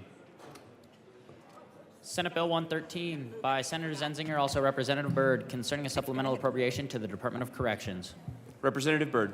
Thank you, Mr. Chair, and it is an honor to serve with you. It's an honor to serve with you. I move Senate Bill 113. To the bill. Representative Sirota. Thank you, Mr. Chair. This is the supplemental for the Department of Corrections. It reflects several requests to address changes over the course of the fiscal year that now need to be reflected in the department's budget. The first item is regarding prison caseload and to reflect a change in the predicted 17,089 number of beds funded versus what we are now projected for through the end of the fiscal year, 17,481 beds, which leads to the addition in this request for funding and FTE to support the additional beds in the number of 392. It also includes a $4.5 million housing incentive to boost recruitment and retention at the Sterling, Buena Vista, and Lyman correctional facilities.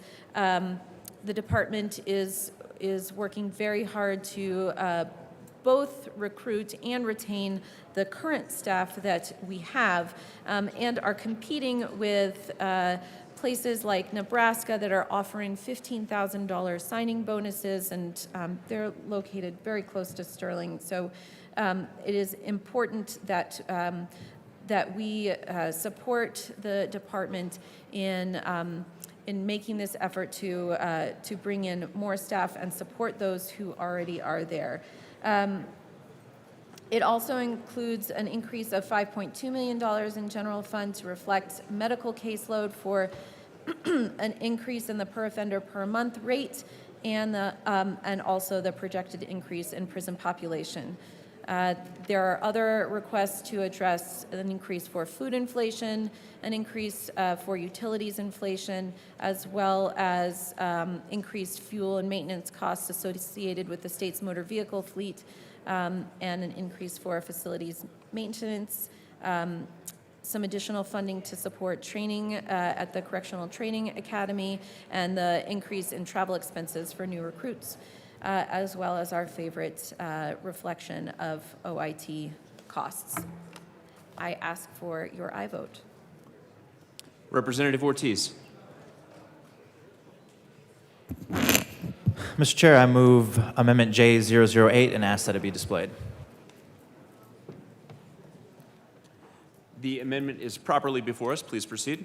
Members, just once again trying to build a figurative ramp to this work of art that we call the budget. This is, again, a message to the departments. They have been working in great faith on a lot of my disability rights bills.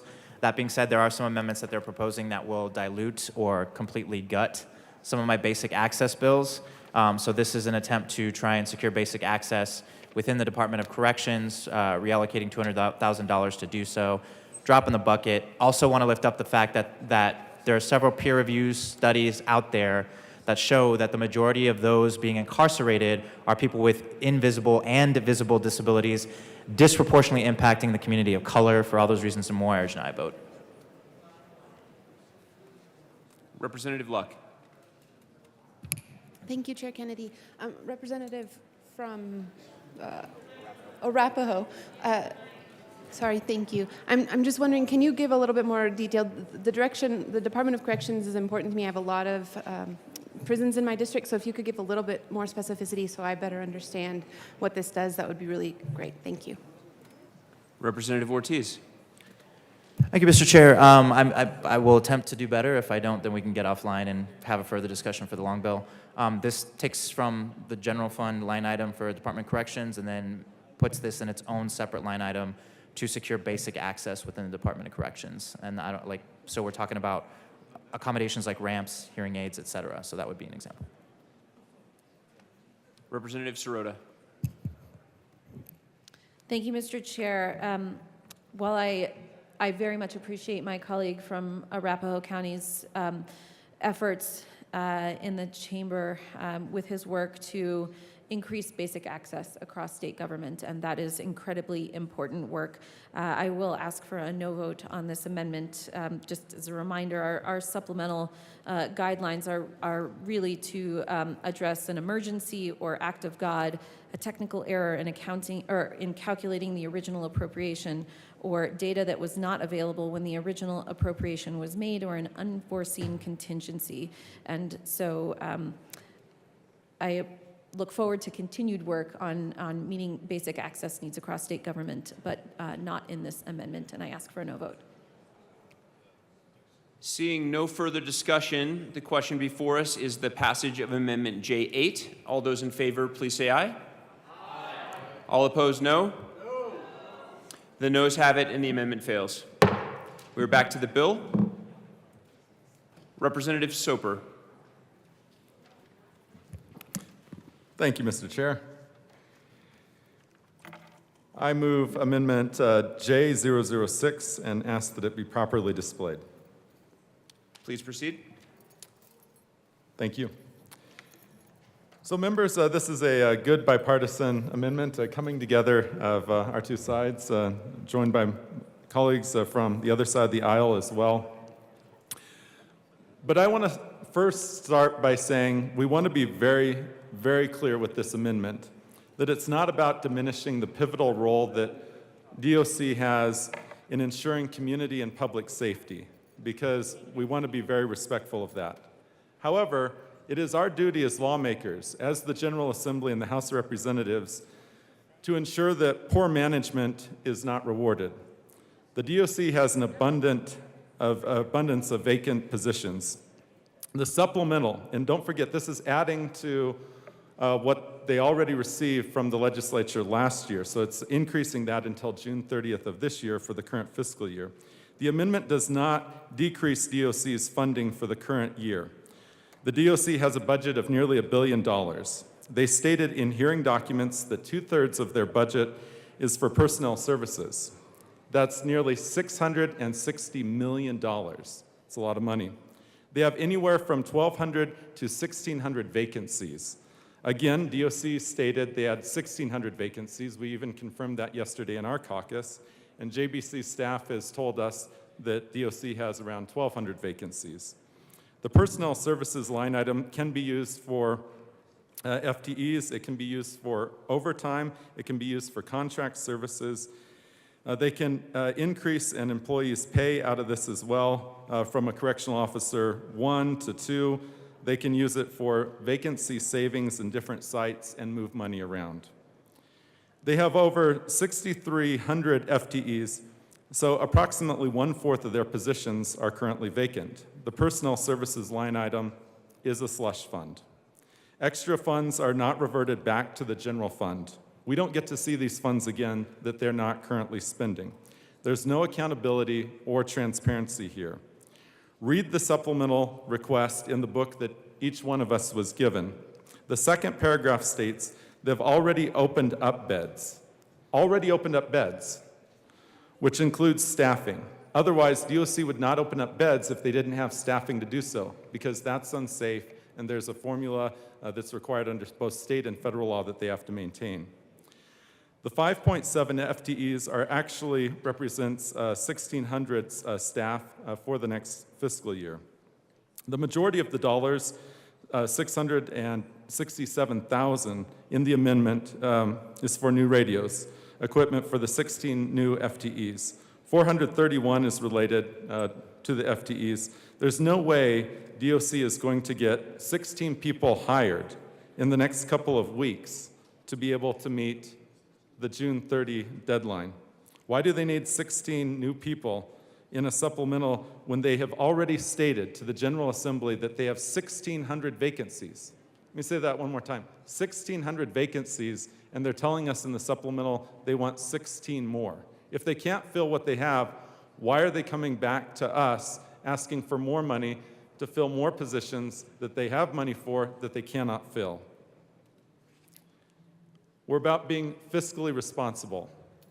We're still tough on crime. There's still beds. There's still places for those who are sentenced to DOC to go. I'd ask for a yes vote on this amendment. Thank you. Assistant Majority Leader Bacon. Thank you, members. I would like to just share a little bit about why we find ourselves standing together here. I initially also had some language to cut the line item only around the additional number of beds and the 5.7 FTE. But I do want to be clear, especially to corrections and the staff there. As we just heard, there is a critical staffing shortage with DOC, and we do all want to ensure that we provide the safest conditions within our prisons.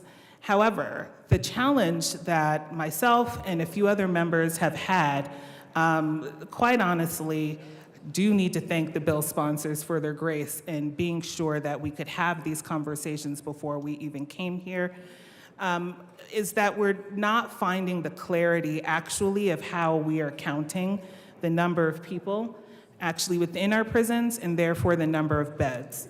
I've said this in a few different places, including Judiciary Committee. Legislators received 2 different numbers from our own staff here in the building and then staff from DOC, and those numbers were not the same, and the difference between them were upwards of 1,000 people. And so for me, the purpose of this is, where it comes from, the sentiments, at least on the Democratic side, we don't want to be in a place that we're funding spaces that are not using the money well, but we also do care about the number of people who come in and out of the jails. And for what it's worth, we've always been in the work of trying to decrease that number.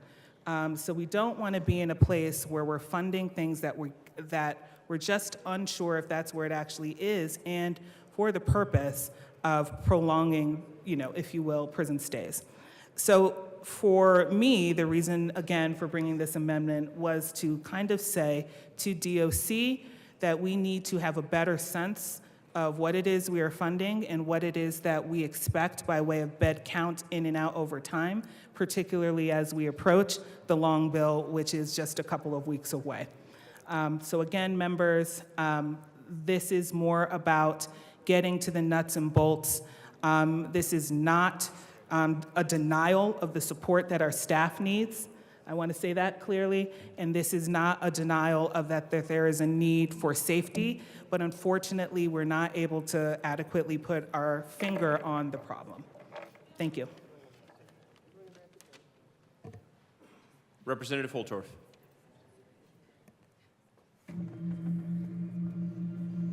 Thank you, Mr. Chair. Glad I got it right today. To my esteemed colleagues, with respect to the supplemental appropriation and the amendment,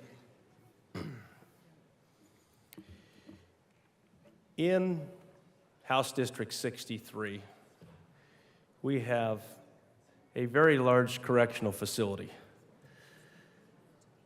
In fact, it is, I think it houses some of the worst perpetrators of crime in the state of Colorado, in this maximum security facility, just outside of Sterling, Colorado. In my travels during the interim, during the election cycle of 2022, I heard some very disturbing comments from DOC employees. So for the chamber, I'm going to share some of those comments. We have,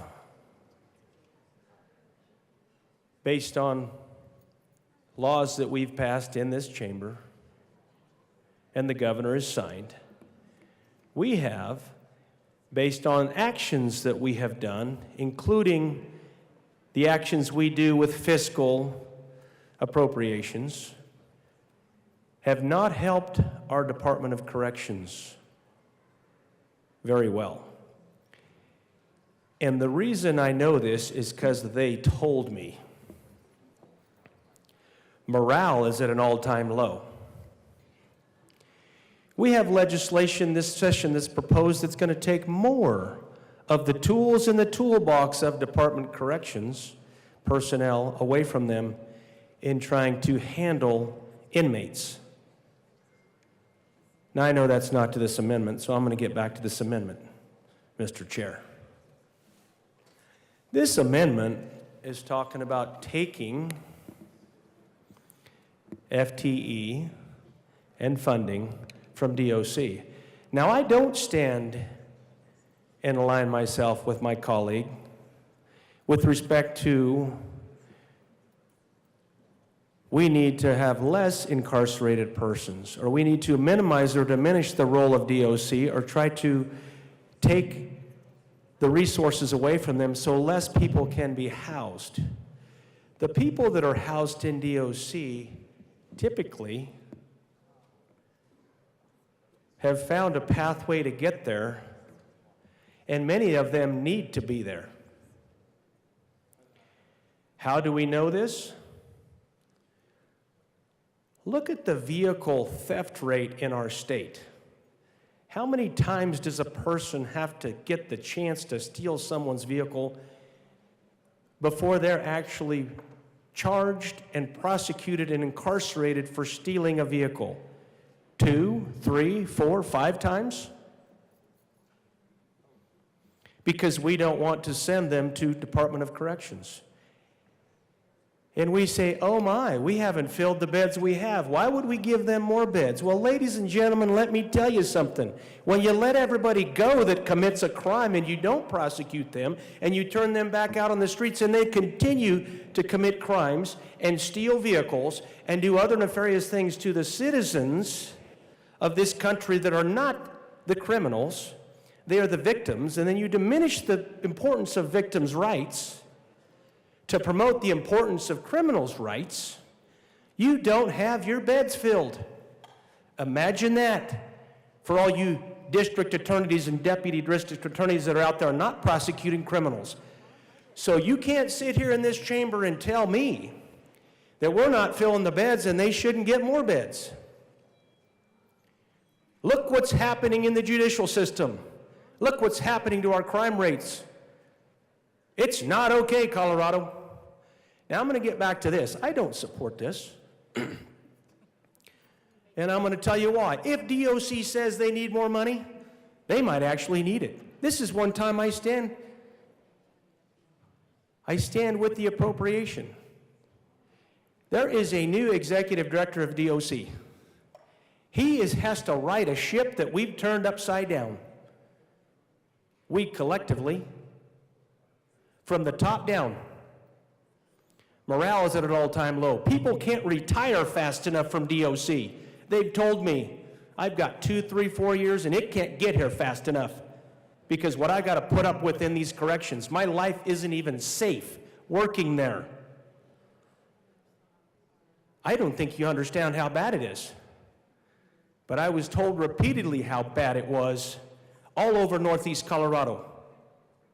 And they all work in the Sterling Correctional Facility. Now, they don't want their names mentioned because then there's reprimands and reprisals. So they just have to shut up and deal with it. But let's take more funding away from them that they've asked for. These FTE, 4.5, probably isn't necessarily for those frontline workers. It might be for additional staff and administration to handle inmates. Now, nobody wants fiscal responsibility more than me. But if people say there's a crime wave in Colorado and we're going to fill more beds and this thing is coming like a snowstorm in the spring, we might want to listen. We might want to listen. Will crime rates continue in Colorado? Will we still be number one in vehicle auto thefts because of the way we promulgate judicial policy and the way we promulgate and work within our judicial and our justice departments? With personal recognizance bonds? Representative Holtorf, I've given you considerable latitude. Thank you. And I'm going to stop, so rein it in. Okay, I appreciate your leadership, Mr. Chair. So for all the people that say, here we go, here we are, we're not going to give them more money, we're going to take more money away. Oh, they don't need the beds. We're going to make sure they can't have extra beds. How do you know? What do you base that on? A guess? Because you're not listening to DOC. And I will tell you, you probably ought to in this case. So I'm very strongly against taking away from DOC. We should be standing up for DOC. You know, we haven't given our men in blue top cover around here for 3 years that I've been here, and this is just not giving DOC top cover for what they have to do post facto, after they've cleaned up the scene of the crime and tried to clean up the mess. So I'm strongly against this. I encourage a no against this amendment. I apologize to my colleagues on both sides of the aisle, but I feel very strongly about this, and I stand with my JBC representatives here today, strongly, in this particular regard. Thank you, Mr. Chair.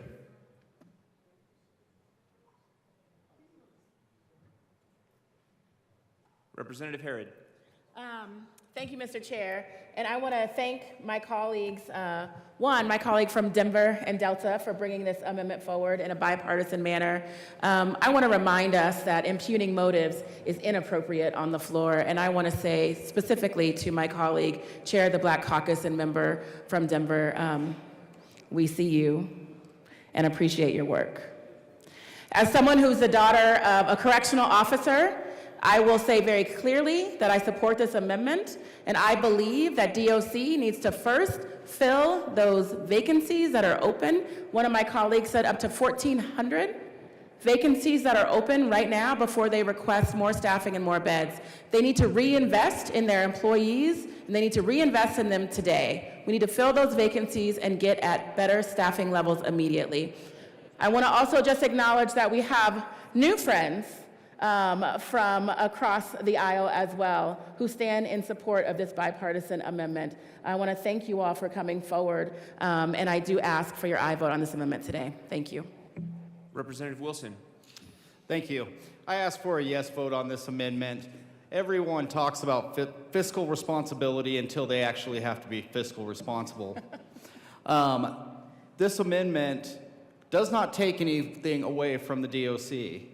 It does not cut any of their current budget. This takes from, we have 1,600 vacancies, and this is saying let's give them 8 more, or 16 more? Why don't we use some of that money to build up morale? Some of that money that's already in the system so that these guys are better prepared to do their jobs appropriately. I ask for a yes vote on this. Thank you. Assistant Minority Leader Puglisi. Thank you, Mr. Speaker Pro Tem. I want to be very brief because I think we've had a lot of discussion about this. Supplementals are only to be used in extraordinary situations, things that were unanticipated. I just want to remind everybody, this supplemental is from February until June 30th. There will be a new budget on July 1st. And so we can consider this in the long bill, which I think is appropriate, but we had a rule when I was a county commissioner to help control our budgets that we couldn't add FTEs to the organization. We couldn't add new people to the organization without filling the existing, and I think that we should use that system here as well. I think it's a good system for government. Thank you. Representative Sirota. Thank you, Mr. Chair. Members, I ask for a no vote on this amendment. I appreciate my colleagues' attention to this. The question about differences in forecasts and numbers, I think the JBC had many similar questions, and that is why you see the much pared down request from the original request that you have before you, simply to fund the beds that were mothballed during COVID and brought back online during this fiscal year, that are already in operation, and they are asking for supplemental funding to fund those additional beds and to keep the staffing ratio that needs to go along with the beds when you open up beds. there has been discussion about why not just use vacancy savings, and you know that they have got a huge number of vacant positions, 1,600, and why aren't those directly translating into a reduction in costs? Unfortunately, the vacant positions cause a spiraling effect that leads to increased costs because of overtime for existing staff that is required to ensure the facilities are staffed at the minimum. So right now, the department is projected to reach 1 million overtime hours, which is $50 million in salary costs, which would support the equivalent of 500 FTE, because overtime is paid at a rate of time and a half. There are external contracts that replace vacancy savings for clinical FTE, and the department has projected $24 million expended on contracts for medical and mental health needs due to vacant FTE.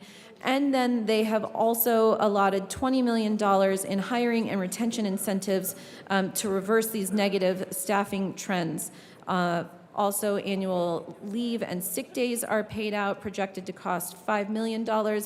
Much of that is also due to our low staffing levels and the pressure that it puts on our current employees, and as well as other contracted services projected to cost $5 million. So happy to talk more about the $20 million needed for the hiring and retention incentive programs, but you can see that there are many uses that the department is putting toward their vacancy savings, and this supplemental request is simply to fund the beds that have been brought online and are already in use, not for opening up new beds. And yes, there will be much more robust discussion when we get to the long bill. I ask for a no vote. Representative Soper. Thank you, Mr. Speaker. And I just wanted to come address some of the points that I heard here as well from my good colleague from over here in Denver. I respectfully disagree that if DOC is funding beds currently and have reopened beds, as we see in our supplemental booklet, that tells me that they either have the staff to go along with it or are violating state and federal laws when it comes to safe staffing levels in our prisons. So that doesn't make sense. That's a red herring. Second of all, if we're funding 16 new FTEs, that's already adding to a problem. They have 1,600 FTEs that they cannot currently fill. So all we're doing is adding to their personnel fund. Now remember, we fund FTEs, we don't actually fund actual individuals. So it makes absolutely no sense. We're just adding to their $660 million that they currently have. And it's really not making the problem go away. All we're doing is admitting that they cannot achieve what they've told us that they're trying to achieve. And don't forget, this is a supplemental, so we're only talking about from now until June 30th. We can address the additional funding needs of DOC in the long bill, and we're going to be hearing the long bill here in a couple of weeks, so we can address those needs of DOC there.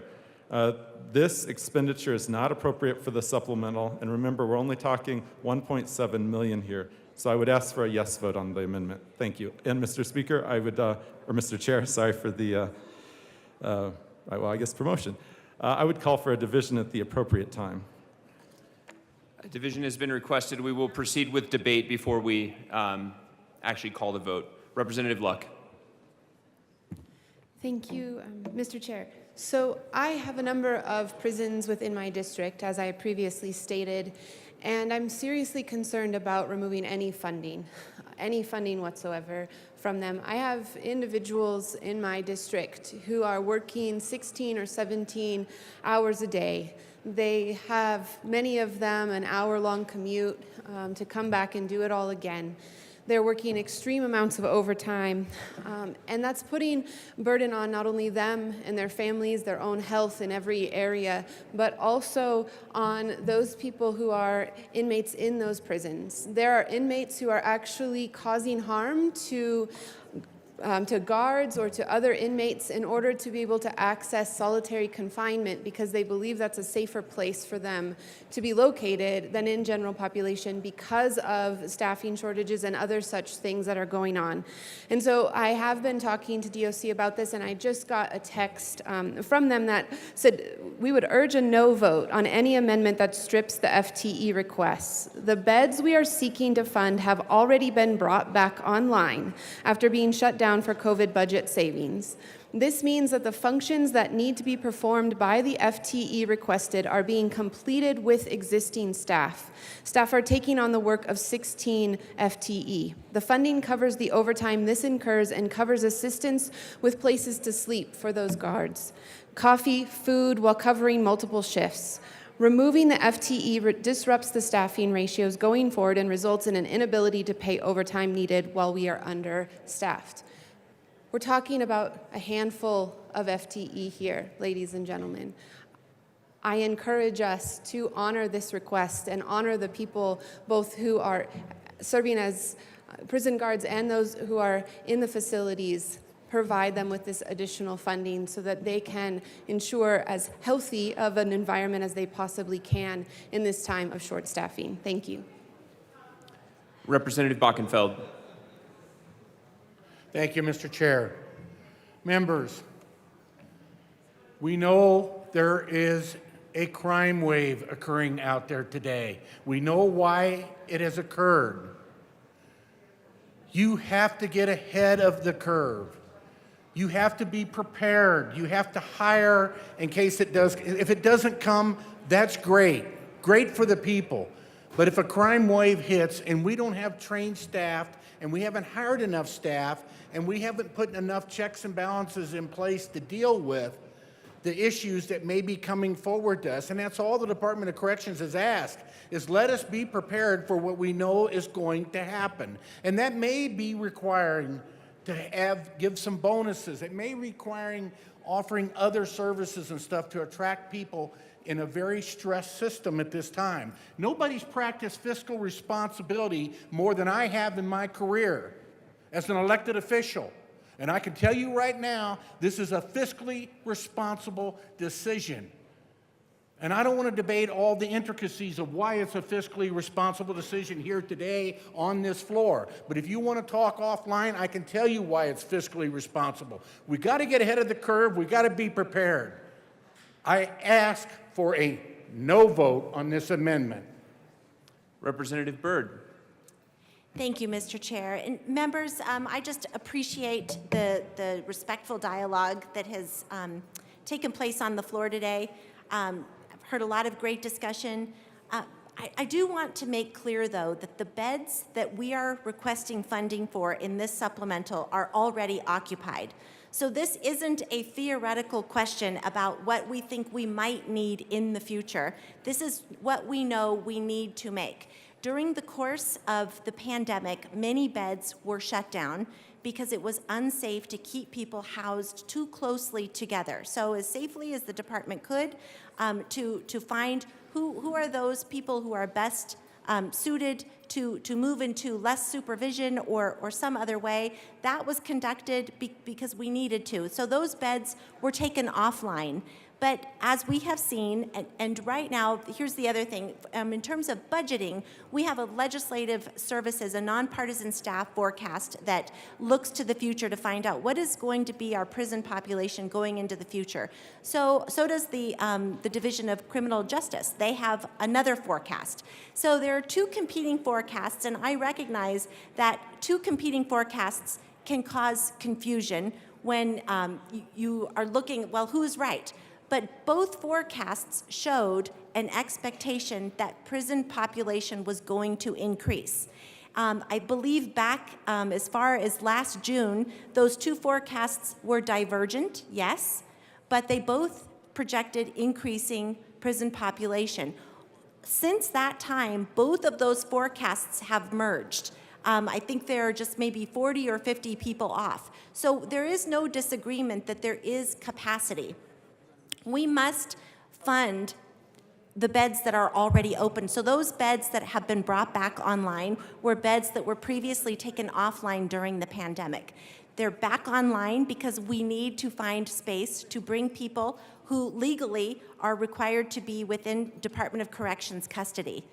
Members, at the end of the day, people who are housed within Department of Correction facilities are the responsibility of the state.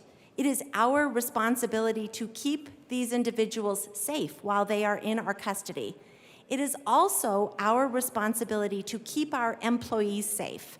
Cutting funding for employees will be directly opposite to that goal, right?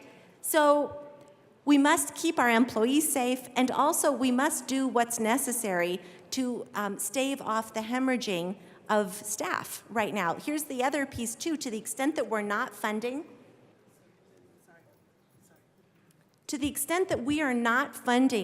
staff that is necessary to house people in our custody, we are exacerbating challenges with keeping staff currently on the payroll. Members, I urge a no vote on the amendment.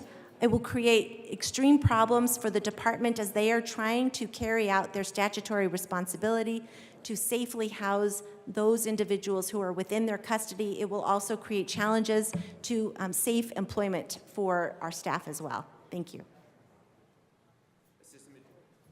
Assistant Majority Leader Bacon. Yes, thank you, members.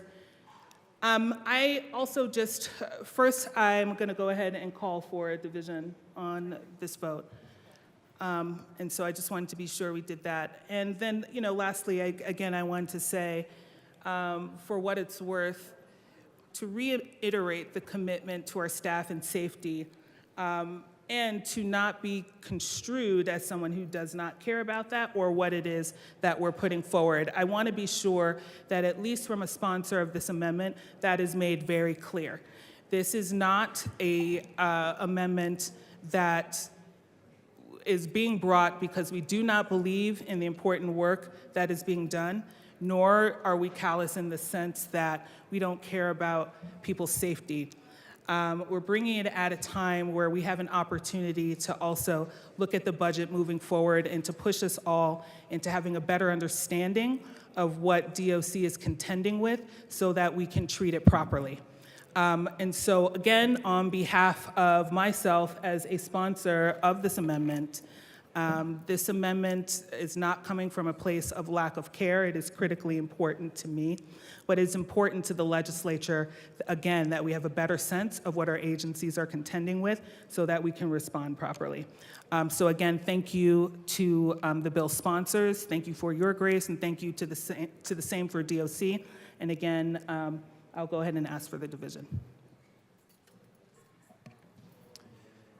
Seeing no further discussion, a division has been requested. The question before us is the adoption of Amendment J6. All those in the chamber not entitled to vote, please be seated.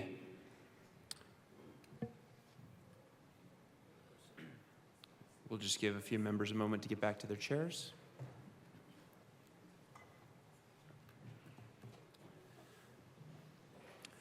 All those in favor of Amendment J6, please stand and remain standing, or raise your hand and keep it raised until the count is taken.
You may be seated. All those opposed, please stand and remain standing in one place until the count is taken.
You may be seated.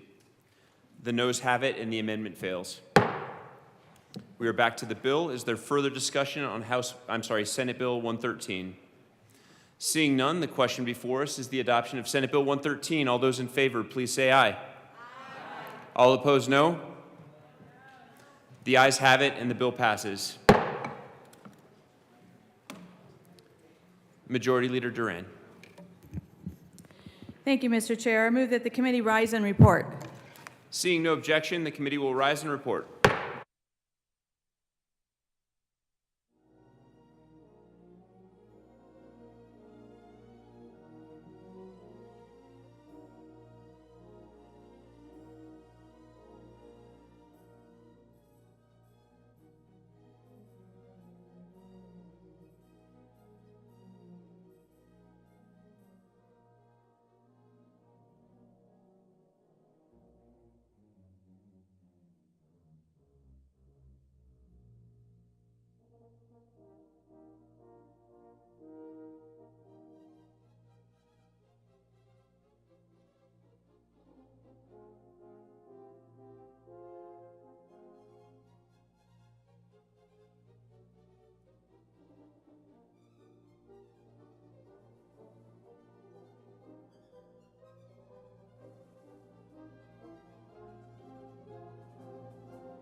We're good.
The House will come back to order.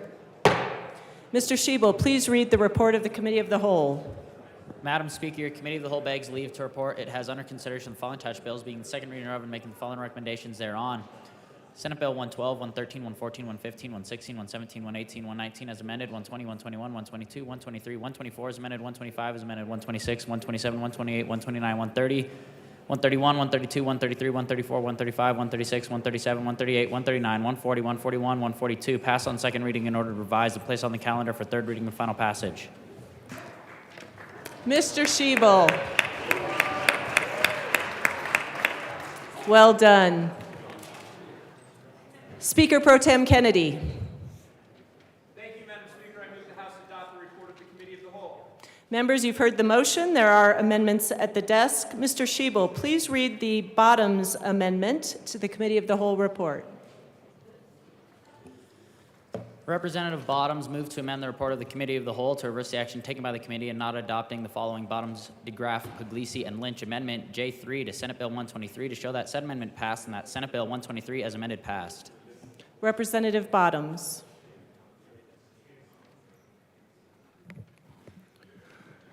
Thank you, Madam Speaker. I move to amend report of the Committee of the Whole to reverse the action taken by the committee. Rep. Bottoms, just to make sure we're perfectly clear, you're moving for the adoption of the amendment, correct? Yes, ma'am. Excellent. It is properly displayed. Please proceed.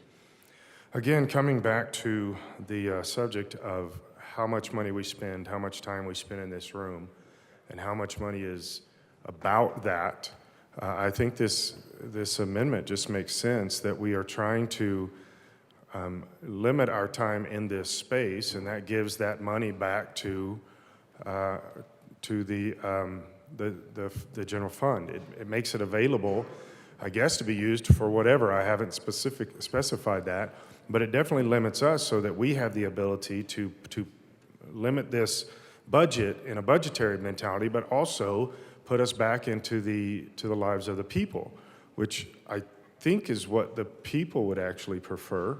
At least my people like me. And so that's just my thinking on this, and to really kind of limit what we're doing here on a lot of different levels. So I would like you to vote yes on this amendment. Thank you. Representative Sirota. Thank you, Madam Speaker.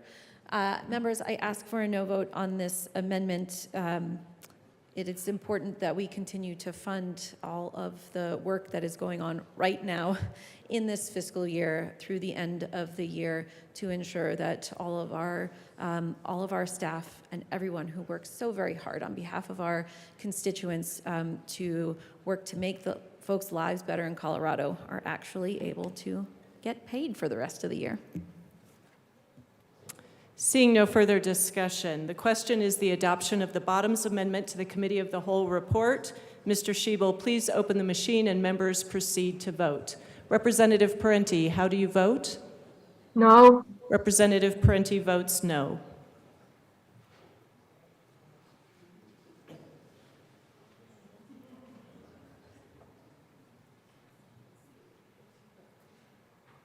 Please close the machine. With 19 aye, 45 no, and 1 excused, the Bottoms Amendment is lost.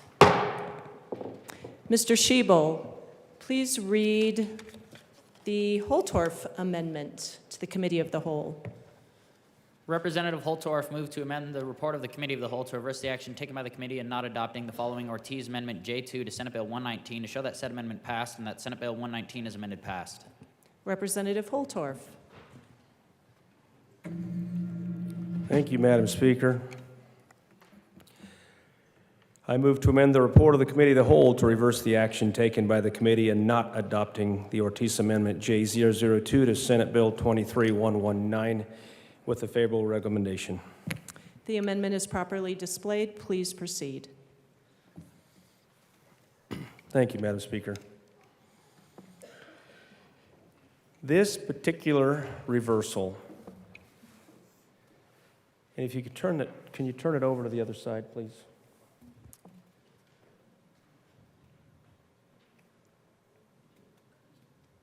Please proceed.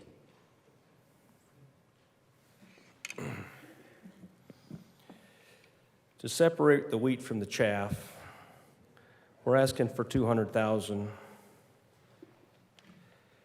to go to physical and mental wellness for veterans in the Department of Human Services. I believe, now you can turn it back over, sir, to the front side. Thank you. Thank you, Madam Speaker, for allowing that to be done. If you look at the changes that my colleague that sits with me on the Veterans Caucus has asked for, this is not a big ask. It's a small ask. When it comes to veterans and veteran services, I really think we underinvest and underappropriate. There is nobody as close to veterans affairs issues than those who are veterans and disabled veterans. That is why I stand in solidarity with my colleague. You can't get much closer to this issue. And we also know in the veterans community how hard the issue of mental health can be, and physical health. Under the continuum of care and the whole person concept, physical health and mental health become one, in my humble opinion, because they both work together every day. So for that reason, I ask for an aye vote on this amendment, and hope that I can encourage people to make this small investment at the request of my bipartisan colleague, who is a brother in arms. Thank you. Representative Ortiz. Thank you, Madam Speaker, and I want to thank my colleague from Washington County, just in coming up here in solidarity. My plan was not to cow this amendment and to bring it forward, and the whole purpose of bringing it forward in the first place was to really call attention to the fact that there was $7.9 million that was supposed to be allocated for one-time spending for veteran mental health, physical health, and wellness. And during a once-in-a-century pandemic, it got swept out, and there haven't really been firm plans in place to refill that fund. So, you know, my purpose of that amendment was to call attention to that, create a record for that. It is my opinion, and it's the opinion of JBC staff, that this really isn't the appropriate place to refill that fund. So I am going to ask for a no on this amendment. Again, the reasoning is because I would rather see that $7.9 million and work with JBC leadership in a bipartisan way to see that fund refilled so we can do some real meaningful good for veteran mental health wellness, instead of what I would consider a drop in the bucket with this. So it was a messaging statement originally, just to start that debate and creating a record on intending to work in a bipartisan way to refill that funding. So for those reasons, I'm going to ask for a no vote. Representative Byrd. Thank you, Madam Speaker. And members, I just want to thank both of my colleagues here, appreciate their sense, and agree with my colleague from Arapahoe County and ask for a no vote. Seeing no further discussion, the question before us is the adoption of the Holtorf Amendment to the Committee of the Whole report. Mr. Schiebel, please open the machine and members proceed to vote. Representative Parenti, how do you vote? No. Representative Parenti votes no.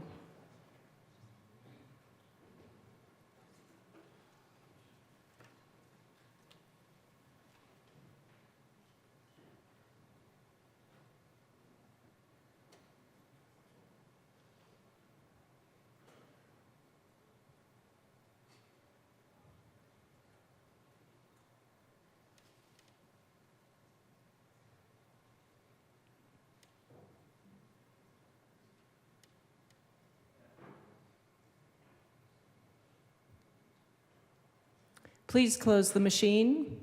With 21 aye, 43 no, and 1 excused, the Holtorf Amendment is lost.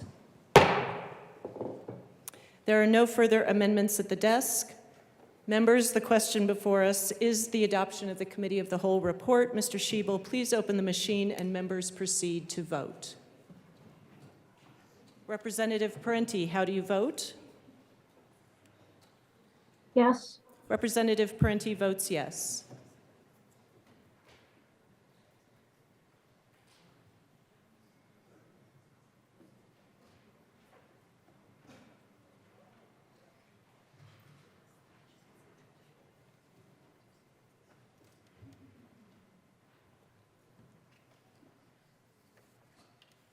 Please close the machine.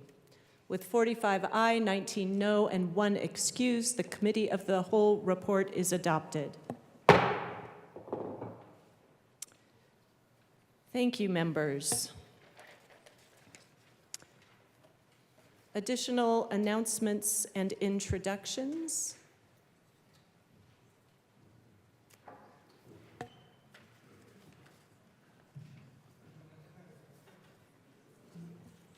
Representative Titone. Thank you, Madam Speaker. Members, don't forget that tomorrow, Joint Technology Committee is meeting at 7:30 again. So come on and join us. We're going to be looking at consideration of Legislative Information Services budget request, considering Operation Budget Request, BA1, presentation of statewide Internet Portal Authority report, and presentation from the Colorado Technology Association. Sounds like fun. 7:30, join us.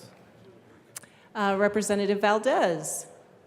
All right. Hello, Madam Speaker. It is an honor to serve with you. And an honor to serve with you. My first time up here this year, folks, and it's to reveal the plight of our coffee situation. And they used to say coffee is for closers, but we're going to run out of coffee if we don't bring some of that money in. So I'm encouraging everybody, especially if you have a tumbler, bring some money to the jar. And one more thing, I've heard the word Sanka whispered around. We don't want to go there. Thank you very much. Representative Soper. Thank you, Madam Speaker. I also want to announce that tomorrow at 7:30 we have the Joint Committee on Legal Services meeting in the Old State Library. So if you have nothing better to do at 7:30, come and join us. But if you are a member of the committee, you have to be there because we are looking at the appointment of our 2 non-legislative members to the Statutory Revision Committee. We're looking at the budget for OLLS and then other business as well. Thank you. Thank you, Rep. Soper. Representative Ricks. Madam Speaker, it is an honor to serve with you. And an honor to serve with you. I just want to say that I have permission from the Majority Leader to be absent on Monday the 20th. Excellent, so approved. Representative Froelich. Thank you, Madam Speaker. It is lovely to serve with you. It is lovely to serve with you. Transportation, housing, local government, everyone is jealous of us because we get to be at 1:30 in Old State Library for Bill number 1115. Thank you. Representative Holtorf. Thank you, Madam Speaker.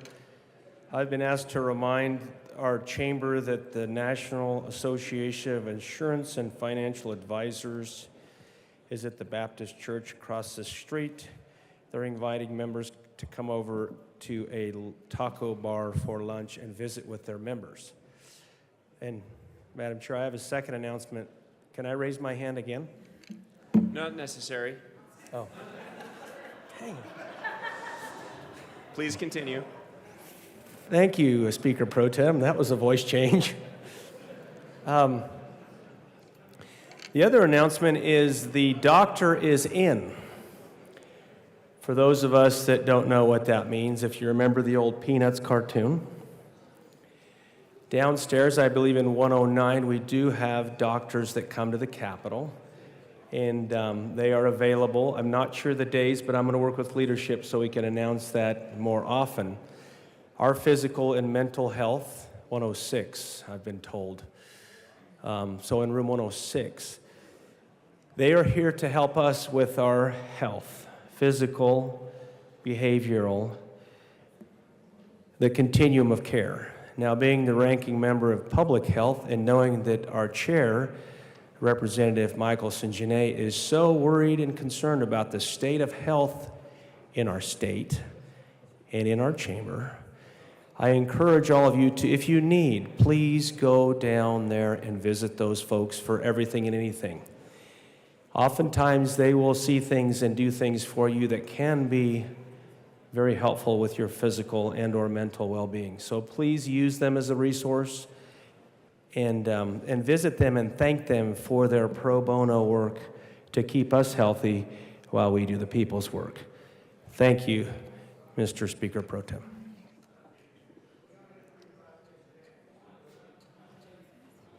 Speaker McCluskey.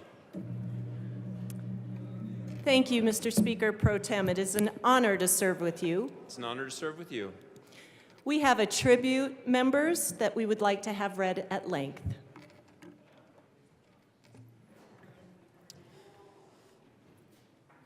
The House of Representatives convened in the 74th General Assembly hereby commends Ed Sealover.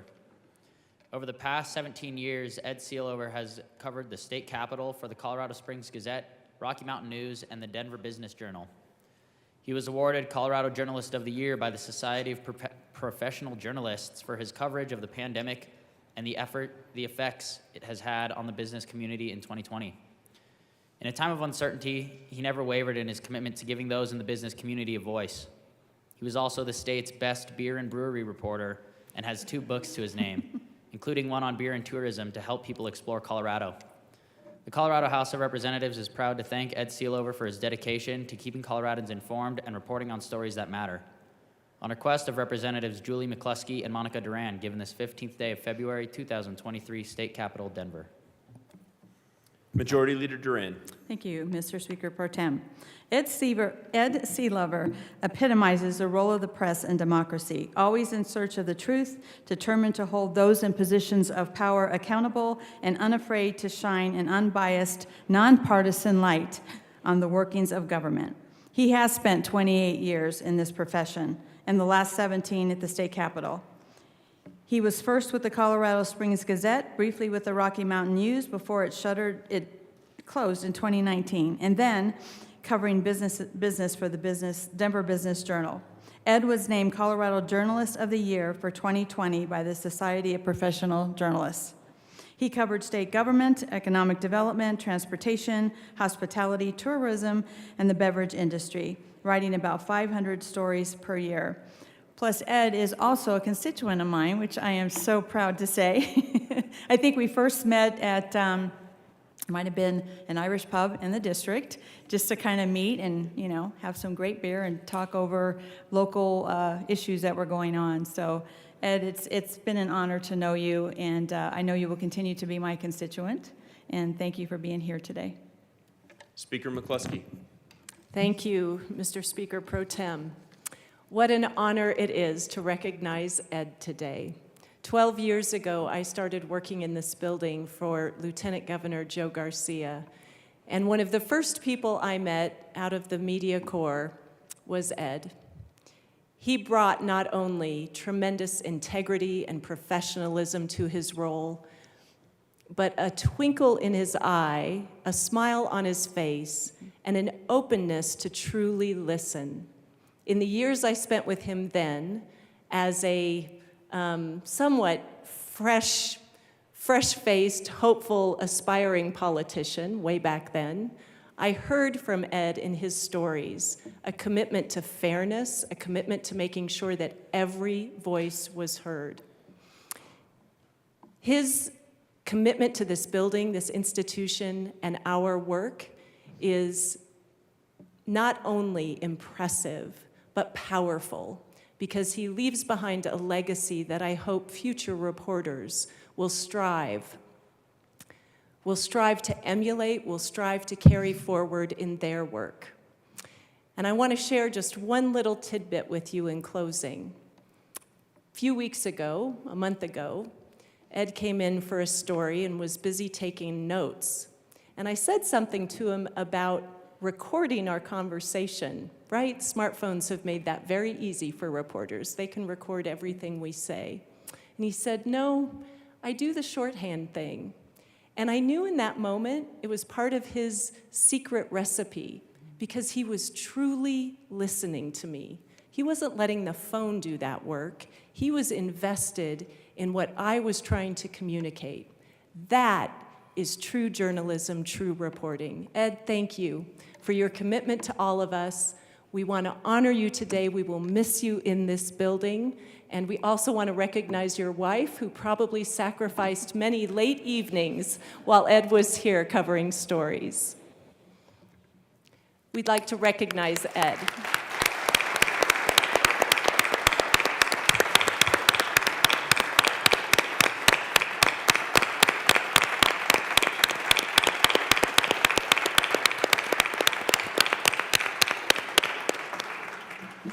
Thank you. Majority Leader Duran. Mr. Speaker Pro Tem, I move to lay over the balance of the calendar until tomorrow. Seeing no objection, the balance of the calendar will be laid over as requested by the Majority Leader. Majority Leader Duran.